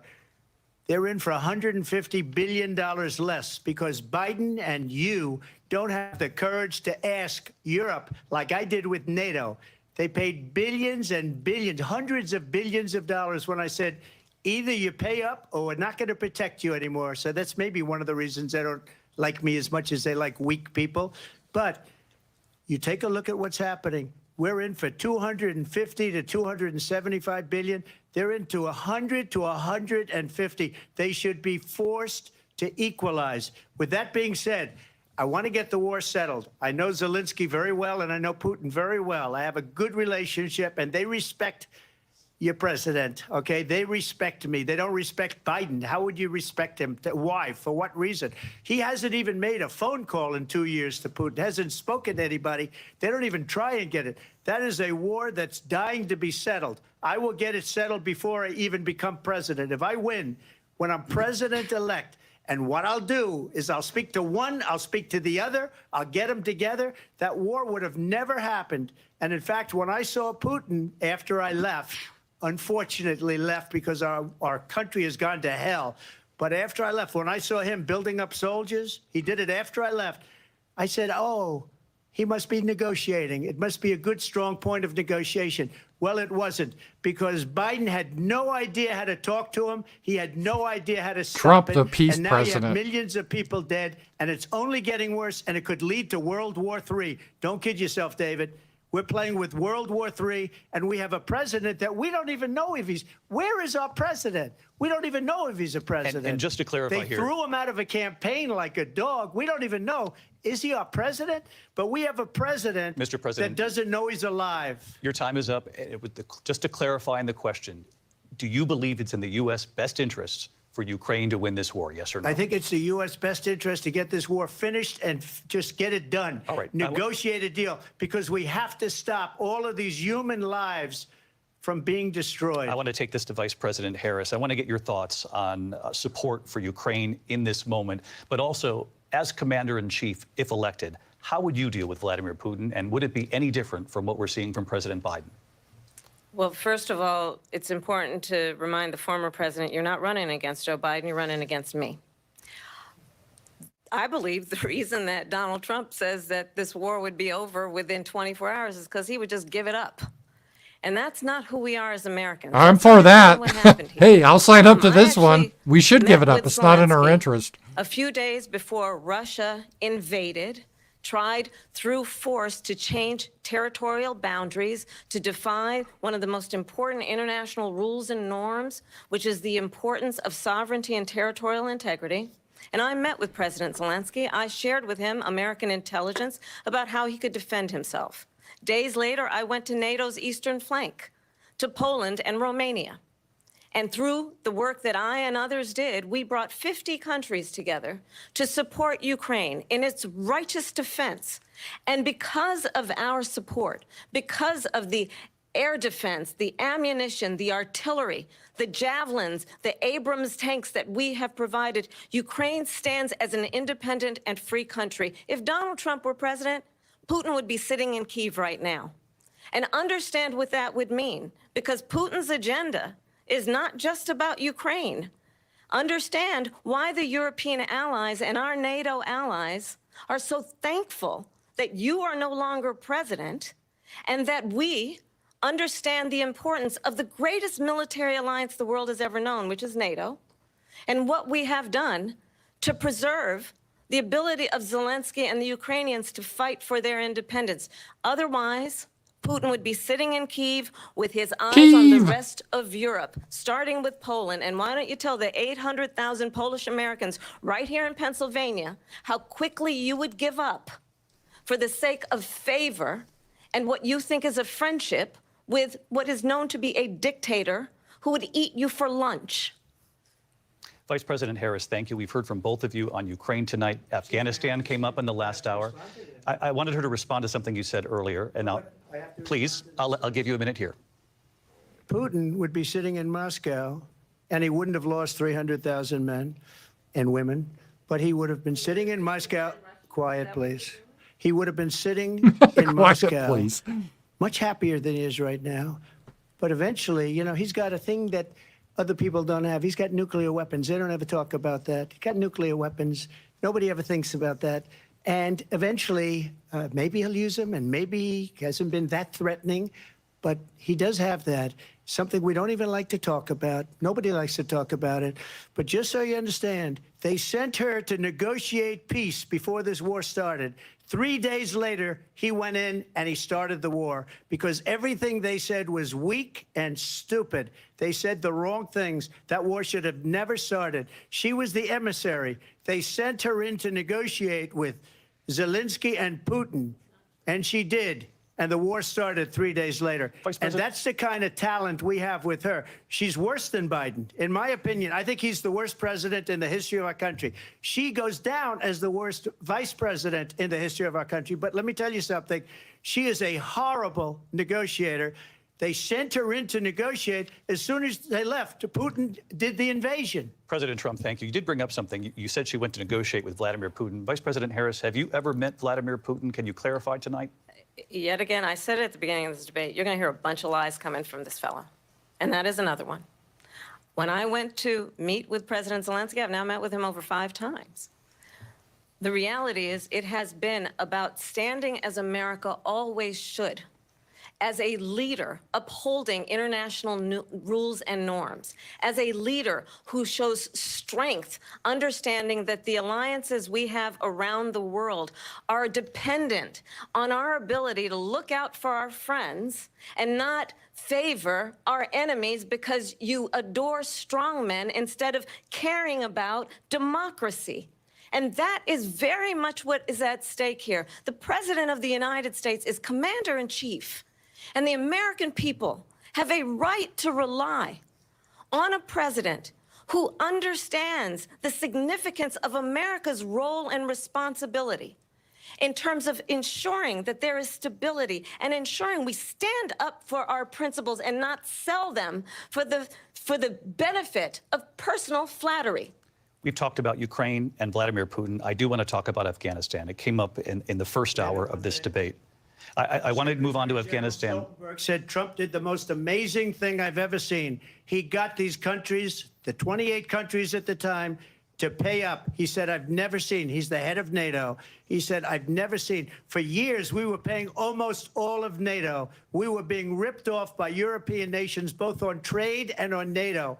I got them to pay up by saying one of the statements you made before, if you don't pay, we're not going to protect you. President Otherwise, Trump. we would have never gotten it. He said it was one of the most incredible jobs that he's ever seen done. Thank you. I want to turn to Afghanistan. It came up in the first hour of the debate, and we witnessed a poignant moment today on Capitol Hill, honoring the soldiers who died in the chaotic withdrawal from Afghanistan. I do want to ask the Vice President, do you believe you bear any responsibility in the way that withdrawal played out? Well, I will tell you, I agreed with President Biden's decision to pull out of Afghanistan. 4 presidents said they would, and Joe Biden did. And as a result, America's taxpayers are not paying the $300 million a day we were paying for that endless war. And as of today, there is not one member of the United States military who is in active duty in a combat zone in any war zone around the world, the first time this century. But let's understand how we got to where we are. Donald Trump, when he was president, negotiated one of the weakest deals you can imagine. He calls himself a deal maker. Even his national security advisor said it was a weak, terrible deal. And here's how it went down. He bypassed the Afghan government. He negotiated directly with a terrorist organization called the Taliban. The negotiation involved the Taliban getting 5,000 Taliban terrorists released. And get this, and the president at the time invited the Taliban to Camp David, a place of storied significance for us as Americans, a place where we honor the importance of American diplomacy, where we invite and receive respected world leaders. And this former president, as president, invited them to Camp David because he does not, again, appreciate the role and responsibility of the President of the United States to be commander-in-chief with a level of respect. And this gets back to the point of how he has consistently disparaged and demeaned members of our military, fallen soldiers, and the work that we must do to uphold the strength and the respect of the United States of America around the world. Vice President Harris, thank you. President Trump, your response to her saying that you began the negotiations with the Taliban. So if you take a look at that period of time, the Taliban was killing our soldiers, a lot of them, with snipers. And I got involved with the Taliban because the Taliban was doing the killing. That's the fighting force within Afghanistan. They don't bother doing that because, you know, they deal with the wrong people all the time. But I got involved. And Abdul is the head of the Taliban. He is still the head of the Taliban. And I told Abdul, don't do it anymore. You do it anymore, you're going to have problems. And he said, why do you send me a picture of my house? I said, you're going to have to figure that out, Abdul. And for 18 months, we had nobody killed. Why are you sending a picture of my house? Negotiated by Mike Pompeo. It was a very good agreement. The reason it was good, it was we were getting out. We would have been out faster than them, but we wouldn't have lost the soldiers. We wouldn't have left many Americans behind, and we wouldn't have left $85 billion worth of brand new, beautiful military equipment behind. And just to finish, they blew it. The agreement said you have to do this, and they didn't do it. They didn't do it. The agreement was terminated by us because they didn't do what they were supposed to do. I want to move on. And these people did the worst withdrawal, and in my opinion, the most embarrassing moment in the history of our country. And by the way, that's why Russia attacked Ukraine, because they saw how incompetent she and her boss are. President Trump, thank you. I want to move on now to race and politics in this country. Mr. Oh, President, God. you recently said of Vice President Harris, quote, I didn't know she was black until a number of years ago when she happened to turn black, and now she wants to be known as black. I want to ask a bigger picture question here tonight. Why do you believe it's appropriate to weigh in on the racial identity of your opponent? I don't, and I don't care. I don't care what she is. I don't care. You make a big deal out of something. I couldn't care less. Whatever she wants to be is okay with me. But those were your words, so I'm asking. I don't know. I mean, all I can say is I read where she was not black, that she put out, and I'll say that. And then I read that she was black, and that's okay. Either one was okay with me. That's up to her. That's up to her. Vice President Harris, your thoughts on this? I think it's, I mean, honestly, I think it's a tragedy that we have someone who wants to be president who has consistently, over the course of his career, attempted to use race to divide the American people. Oh, like they don't, the I do Biden believe that the administration? vast majority of us know that we have so much more in common than what separates us, and we don't want this kind of approach that is just constantly trying to divide us, and especially by race. And let's remember how Donald Trump started. He was land, he owned buildings, and he was investigated because he refused to rent property to black families. Let's remember, this is the same individual who took out a full-page ad in the New York Times calling for the execution of 5 young black and Latino They were boys guilty. who Those were guys, innocent, no, the they Central weren't Park innocent. 5. They were rapists, and they should have, if Took found out guilty, a been. full-page ad They calling should for have their been. execution. This is the same individual who spread birther lies about the first black president of the United States. And I think the American people want better than that, want better than this, want someone who understands, as I do, I travel our country. We see in each other a friend. We see in each other a neighbor. We don't want a leader who is constantly trying to have Americans point their fingers at each other. I meet with people all the time who tell me, can we please just have discourse about how we're going to invest in the aspirations and the ambitions and the dreams of the American people? Knowing that regardless of people's color or the language their grandmother speaks, we all have the same dreams and aspirations and want a president who invests in those, not in hate and division.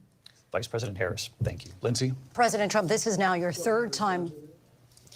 This is the most divisive presidency in the history of our country. There's never been anything like it. They're destroying our country, and they come up with things like what she just said. Going back many, many years, when a lot of people, including Mayor Bloomberg, agreed with me on the Central Park Five, they admitted, they said, they pled guilty. And I said, well, if they pled guilty, they badly hurt a person, killed a person ultimately. And if they pled guilty, then they pled, we're not Good for him guilty. standing up for But that. this is a person that has to stretch back years, 40, 50 years ago, because there's nothing now. I built one of the greatest economies in the history of the world, and I'm going to build it again. It's going to be bigger, better, and stronger. But they're destroying our economy. They have no idea what a good economy is. Their oil policies, every single policy. And remember this, she is Biden. You know, she's trying to get away from Biden. I don't know the gentleman, she says. She is Biden. The worst inflation we've ever had, a horrible economy because inflation has made it so bad, and she can't get away with that. Thank you. Your time is up, I Lindsay. want to respond to that, though. I want to just respond briefly. Clearly, I am not Joe Biden, and I am certainly But you're not running at Donald his Trump. administration. And what I do offer is a new generation of leadership for our country.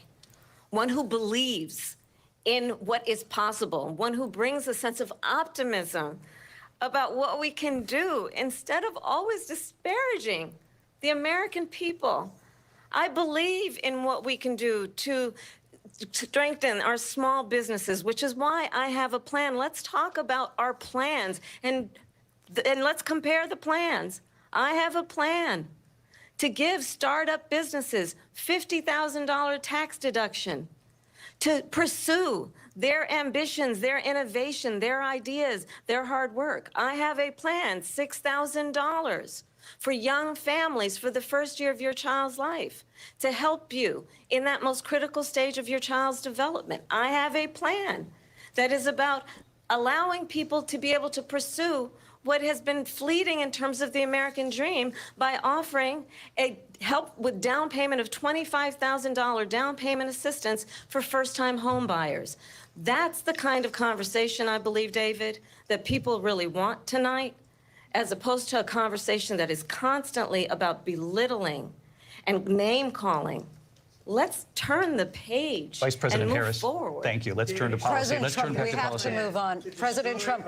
Let's turn to policy, She has please. a plan to defund the police. She has a plan to confiscate everybody's gun. President Trump, she we has do a have to plan move on to not other allow issues. fracking in Pennsylvania or anywhere else. Okay. Thank you, That's Mr. what her President. plan is until just recently. I just need Lindsay, to go ahead. respond. President because Trump, no, the President former Trump. president has No, said I'm something sorry. twice that I need to No, respond to. I'm sorry. We're I just going need to move respond on, Vice one President time Harris. to what he has President said Trump, this multiple is times. now your Yes. third time running for president. You have long vowed to repeal and replace the Affordable Care Act, also known as Obamacare. You have failed to accomplish that. You now say you're going to keep Obamacare, quote, unless we can do something much better. Last month, you said, quote, we're working on it. So tonight, 9 years after you first started running, do you have a plan, and can you tell us what it is? Obamacare was lousy health care, always was. It's not very good today. And what I said, that if we come up with something, and we are working on things, we're going to do it and we're going to replace it. But remember this, I inherited Obamacare because Democrats wouldn't change it. They wouldn't vote for it. They were unanimous. They wouldn't vote to change it. If they would have done that, we would have had a much better plan than Obamacare. But the Democrats came up. They wouldn't vote for it. I had a choice to make when I was president. Do I save it and make it as good as it can be, never going to be great, or do I let it rot? And I felt I had an obligation, even though politically it would have been good to just let it rot and let it go away. I decided, and I told my people, the top people, and they're very good people. I have a lot of good people in that administration. We read about the bad ones. We had some real bad ones, too, and so do they. They have really bad ones. The difference is they don't get rid of them. But let me just explain. I had a choice to make. Do I save it and make it as good as it can be, or do I let it rot? And I saved it. I did the right thing. But it's still never going to be great, and it's too expensive for people. And what we will do is we're looking at different plans. If we can come up with a plan that's going to cost our people, our population, less money and be better health care than Obamacare, then I would absolutely do it. But until then, I'd run it as good as it can be run. So just a yes or no, you still do not have a plan? I have concepts of a plan. I'm not president right now. But if we come up with something, I would only change it if we come up with something that's better and less expensive. And there are concepts and options we have to do that. And you'll be hearing about it in the not-too-distant future. Vice President Harris, in 2017, you supported Bernie Sanders' proposal to do away with private insurance and create a government-run healthcare system. 2 years later, you proposed a plan that included a private insurance option. What is your plan today? Well, first of all, I absolutely support, and over the last 4 years as vice president, private health care options. But what we need to do is maintain and grow the Affordable Care Act. But I'll get to that, Lindsay. I just need to respond to a previous point that the former president has made. I've made very clear my position on fracking. And then this business about taking everyone's guns away. Tim Walz and I are both gun owners. We're not taking anybody's guns away. So stop with the continuous lying about this stuff. As it relates to the Affordable Care Act, understand, just look at the history to know where people stand. When Donald Trump was president, 60 times he tried to get rid of the Affordable Care Act. 60 times. I was a senator at the time when I will never forget the early morning hours when it was up for a vote in the United States Senate. And the late, great John McCain, who you have disparaged as being, you don't like him, you said, at the time because he got caught. He was an American hero. The late, great John McCain, I will never forget that night, walked onto the Senate floor and said, no, you don't. No, you don't. No, you don't get rid of the Affordable Care Act. You have no plan. And what the Affordable Care Act has done is eliminate the ability of insurance companies to deny people with pre-existing conditions. I don't have to tell the people watching tonight, you remember what that was like? Remember when an insurance company could deny if a child had asthma, if someone was a breast cancer survivor, if a grandparent had diabetes? And thankfully, as I've been vice president and we, over the last 4 years, have strengthened the Affordable Care Act, we have allowed for the first time Medicare to negotiate drug prices on behalf of you, the American people. Donald Trump said he was going to allow Medicare to negotiate drug prices. He never did. We did. And now we have capped the cost of insulin at $35 a month. Since I've been vice president, we have capped the cost of prescription medication for seniors at $2,000 a year. And when I am president, we will do that for all people, understanding that the value I bring to this is that access to health care should be a right and not just a privilege of those who can afford it. And the plan has to be to strengthen the Affordable Care Act, not get rid of it, pass this prologue in terms of where Donald Trump stands on that. I want to move to an issue that's important for a lot of... You made a mistake. Number one, John McCain fought Obamacare for 10 years. But it wasn't only him. It were all of the Democrats that kept it going. And you know what? We can do much better than Obamacare, much less money. But she won't improve private insurance for people, private medical insurance. That's another thing she doesn't want to get. People are paying privately for insurance that have worked hard and made money, and they want to have private. She wants everybody to be on government insurance where you wait 6 months for an operation that you need immediately. President Trump, thank you. We have another issue that we'd like to get to that's important for a number of Americans, in particular younger voters, and that's climate change. President Trump, with regard to the environment, you say that we have to have clean air and clean water. Vice President Harris, you call climate change an existential threat. The question to you both tonight is, what would you do to fight climate change? And Vice President Harris, we'll start with you. 1 minute for you each. Well, the former president had said that climate change is a hoax. And what we know is that it is very real. You ask anyone who lives in a state who has experienced these extreme weather occurrences, who now is either being denied home insurance or it's being jacked up. You ask anybody who has been the victim of what that means in terms of losing their home, having nowhere to go. We know that we can actually deal with this issue. The young people of America care deeply about this issue. And I am proud that as vice president over the last 4 years, we have invested $1 trillion in a clean energy economy, while we have also increased domestic gas production to historic levels. We have created over 800,000 new manufacturing jobs while I have been vice president. We have invested in clean energy to the point that we are opening up factories around the world. Donald Trump said he was going to create manufacturing jobs. He lost manufacturing jobs. And I'm also proud to have the endorsement of the United Auto Workers and Sean Fain, who also know that part of building a clean energy economy includes investing in American-made products, American automobiles. It includes growing what we can do around American manufacturing and opening up auto plants, not closing them like happened under Donald Trump. Vice President Harris, thank you. That didn't happen under Donald Trump. Let me just tell you, they lost 10,000 manufacturing jobs this last month. It's going, they're all leaving. They're building big auto plants in Mexico, in many cases owned by China. They're building these massive plants, and they think they're going to sell their cars into the United States because of these people.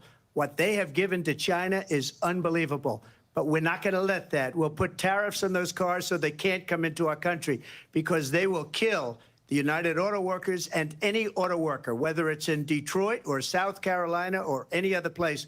What they've done to business and manufacturing in this country is horrible. We have nothing because they refuse. You know, Biden doesn't go after people because supposedly China paid him millions of dollars. He's afraid to do it. Between him and his son, they get all this money from Ukraine. They get all this money from all of these different countries. And then you wonder, why is he so loyal to this one, that one, Ukraine, China? Why is he? Why did he get $3.5 million from the mayor of Moscow's wife? Why did she pay him $3.5 million? This is a crooked administration, and they're selling our country down the tubes. President Trump, thank you. Thank you.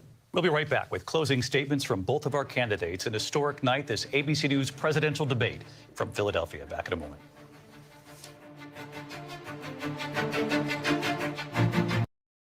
All right. I will try to get a few super chats in. Once they get to the closing statements, we'll be there. I'm happy the closing statements are coming. This has gone over. The moderators, I think, have pretty much lost control. Bad moderators. Nick, $10. Thank you so much, Nick. I appreciate it. Ryan, Trump is getting mopped here, getting sucked into I said stuff, coming off as childish. How did she end up sounding so polished from before? I think he's doing fine. He seems to have a lot of energy. He seems pretty focused tonight. He's typical Trump. She's sounding to me kind of whiny and irritating. That's just what I'm seeing it as. I could be wrong. We'll have to see. Let me just see here. Other super chats. I'm just going to read them from on the other side here. Super chat, Shouty Soprano. This debate won't change a thing. No, not really. I don't. Yeah, Kamala's playing to her, crazy Catwoman, black woman base. Trump is playing to his base. I don't really see much of a change one way or the other. Nathan, can you lower your mic a bit? I did a little bit. Maybe I'll lower it a little bit more. Prediction, Rams. Trump will fall over himself to defend Israel. Rams, drinking time every time Trump praises and calls Biden anti-Semitic. Yeah, they both kiss Israel's ass. That's just sadly that's our politics right now. And I don't like to see it, but that's how it is. $20, K-Max. We can say one thing, Rams. Trump is bringing up immigration a lot tonight. Yeah, definitely he is. And let me read this some more. I could not appear that he brings up that issue in front of millions. With Bush and McCain, migration would never be mentioned. Yeah, it's good he's bringing that up. I think this is a good subject for Trump. That and the economy are really key. And I think that is effective of him bringing that up. So that is the same thing. Let's see here. Scurry Sizzle. Kamala looks like she's going to have a breakdown. She's not built to lead a crew at McDonald's, less the country. Yeah, she comes across as kind of nervous and whiny. I mean, I don't know. That's just my take on that. I guess it's subjective. Trump seems a lot more powerful. I mean, he's a man. She just seems like an HR person, a diversity hire for HR, whiny, tries to appeal to emotions. But yeah. Super chat, K-Max, Rams, how mainstream legacy media skirts the Haitian issue is just amazing. Let's see the moderator argue why we need to have them in our nation. Yeah, the moderator has actually been involved. They've been involved trying to help Kamala. I guess we shouldn't be too surprised about it. But that's what has happened there. So that is the thing. That's what I had on there. Let's see here. And then the power chats. Rams, how do you think J.D. Vance will be different when he debates Tim Walz coming October 1st? Will Vance do a better job?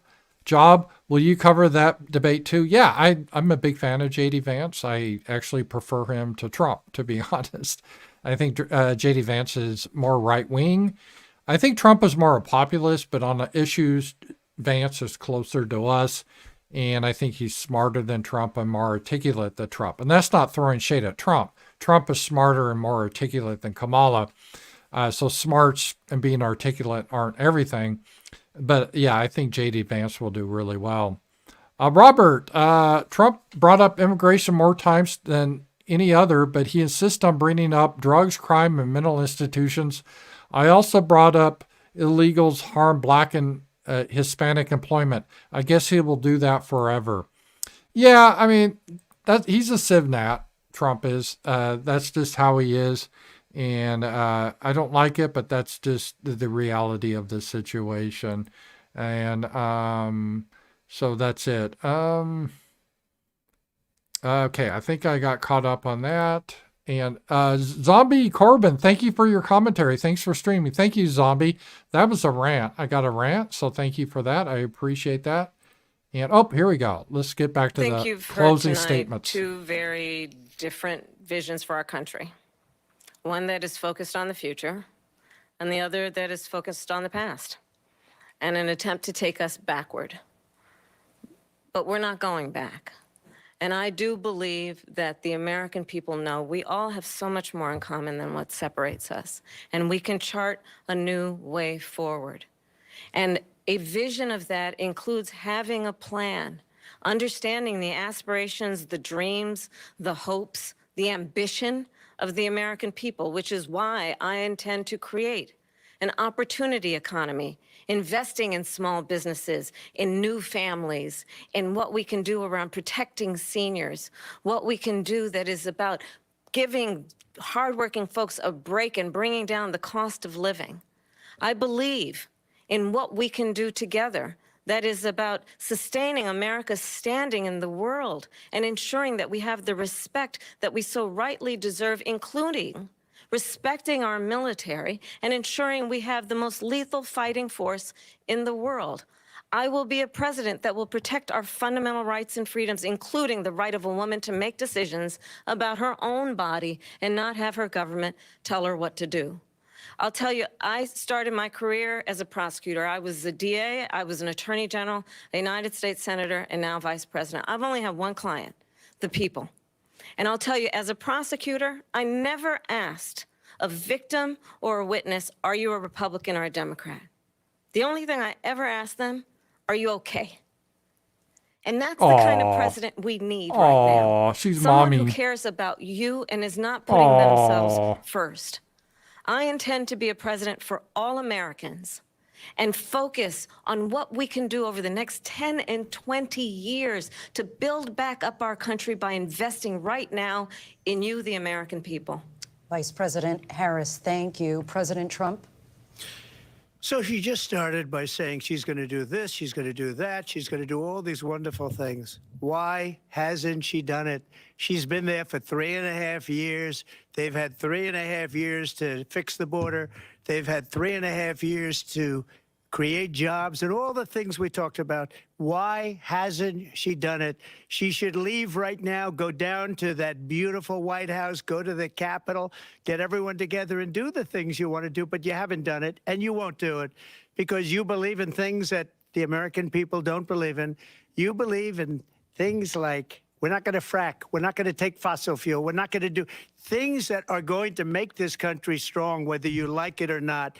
Germany tried that, and within 1 year, they were back to building normal energy plants. We're not ready for it. We can't sacrifice our country for the sake of bad vision. But I just ask one simple question. Why didn't she do it? We're a failing nation.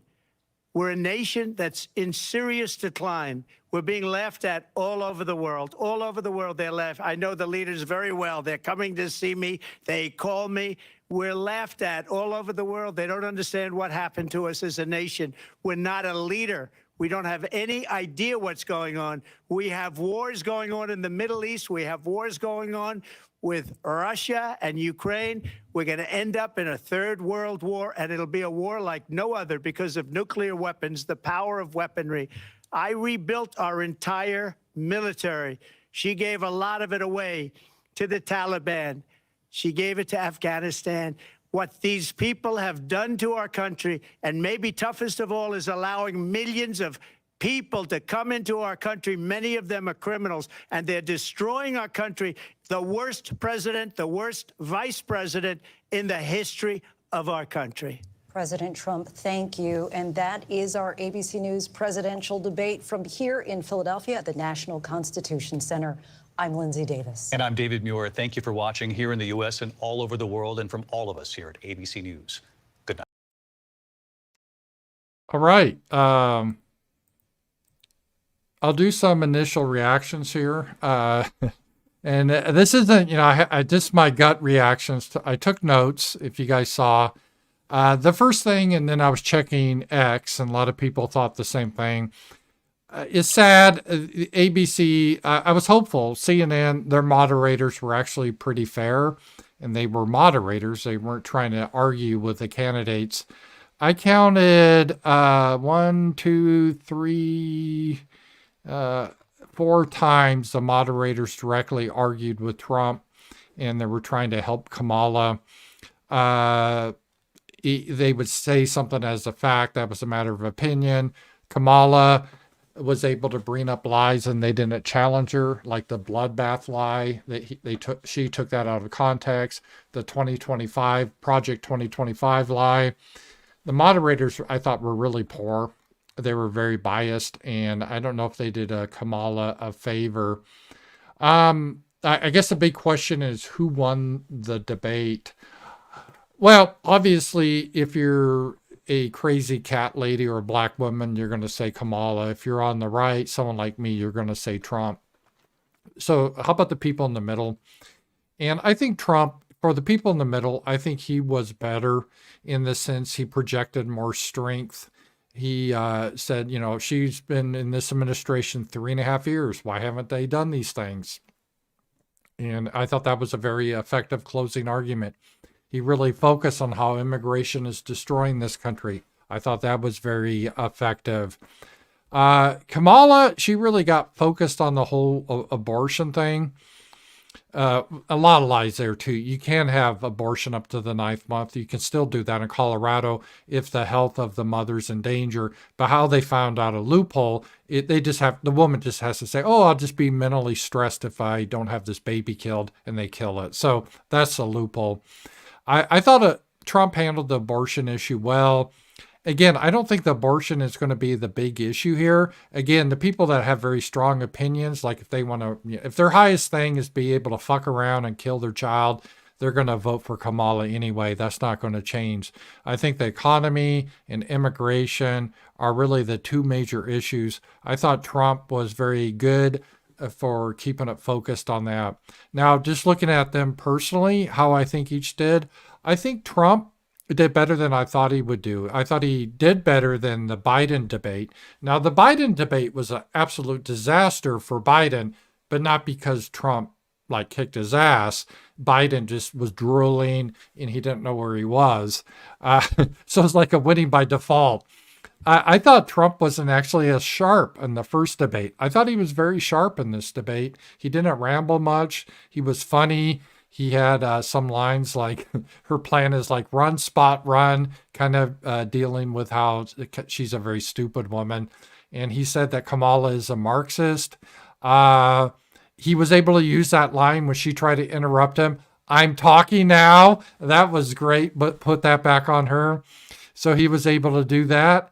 And he denied that he lost in 2020. He didn't cuck on that. So I thought that was pretty good. He came across as very strong, Trump did. And he's an older man, but it's went almost 2 hours. He had a lot of energy. He was very powerful. I thought he did really well. Now, how did Kamala do? Well, she did better, obviously, than Joe Biden. That was like the worst case ever debate. I don't know how you can, that guy was just, his mouth was open, drooling. But she came across as a HR lady that got her position in your corporation because of diversity. Again, this is just my opinion. Maybe this works well with other people. Her voice was very shrill. She had that HR lady vibe to her. And then she tried to personalize everything, saying, I just want to make sure you're all okay. All that new age type of bullshit. So that was that was funny. Trump had funny lines like how they threw Biden out like a dog and how Biden really hates Kamala, which he probably does. And then the moderators argued with Trump over January 6th. Again, the moderators, their purpose of them is not to argue, but they did anyway. Again, the moderators helped Kamala with the whole crime statistics, and Trump said how the Justice Department was weaponized. So who won the debate? I think he did good overall, Trump. I would say Trump did. Again, this isn't going to move the needle on any of the base, and I haven't seen the media's reaction, but I'm sure they pre-wrote the stories beforehand because they're very biased that Kamala was just amazing, and they'll go with that story. I don't think she really was. I thought overall Trump did better, came across more presidential, more firm. I think people have a lot more trust in him when it comes to the economy. So I think Trump did a better job. Now, was it like the level of Joe Biden? Well, no, because Joe Biden just self-imploded. And Kamala Harris, she did the Kamala Harris type of thing, very feminine, talking about feelings.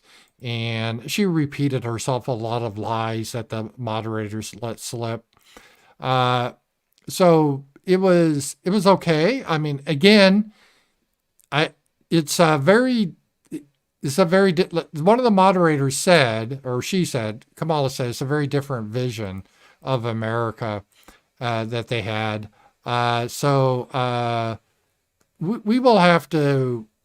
We will see what happens. And I don't know if they'll have another debate. I don't know if this will move the needle one way or the other, to be honest. But that's my take. I'll have to think a little bit more about it. And I just want to make sure I got everyone's super chats or rants. And if you guys can think about what you thought. I thought it was a solid debate by Trump. I thought he was better than the first debate. Kamala did better than Joe Biden, but again, the bar's so low. She just doesn't come across as likable. She lacks the likable factor. Trump, a lot of people hate him, but he is funny. Again, I have my own biases, so I do think if you're a crazy middle-aged Catwoman drinking your box wine that has purple hair, you will be excited about Trump. And yeah, you go, girl. That's right. You tell the man. But I don't know about the people in the middle. Obviously, it's funny how Kamala says she's trying to bring us together, but they're the most race-conscious administration, extremely anti-white, push anti-white policies that I've ever seen. So it's the chutzpah she has of bringing that up. But that's kind of my take on that right now. And just a couple of things. Thank you guys all for being here. We had over 2,000, and I really do appreciate you being here. And again, I do a live stream every Monday through Friday at 11 a.m. I'll probably have more over the night. I'll think more about this debate and get some more reaction. We'll talk about that some tomorrow. And then also, tomorrow night, I'm going to see Tucker in Tulsa. If you guys happen to be going to that and you happen to see me, I'd love to meet you. Some people wanted to meet in Tulsa, and unfortunately, because I have car problems, someone else is driving us. So we're just driving there, attending the event with Tucker. Then after the event's over, we're driving back because we got to get back. Otherwise, I would. So it's about a 2-hour drive to Tulsa, 2 hours back. But if you're at the event, I'll be happy to see you. Come by, say hi if you happen to see me. I'm the tall guy. You should be able to spot me. I'm 6'4", so if you see a tall guy, yeah, you can find me. And yeah, so guys, thank you for being here tonight.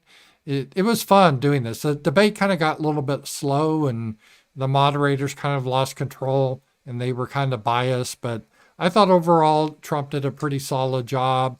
And I will talk to you guys later. Talk to you guys later, guys.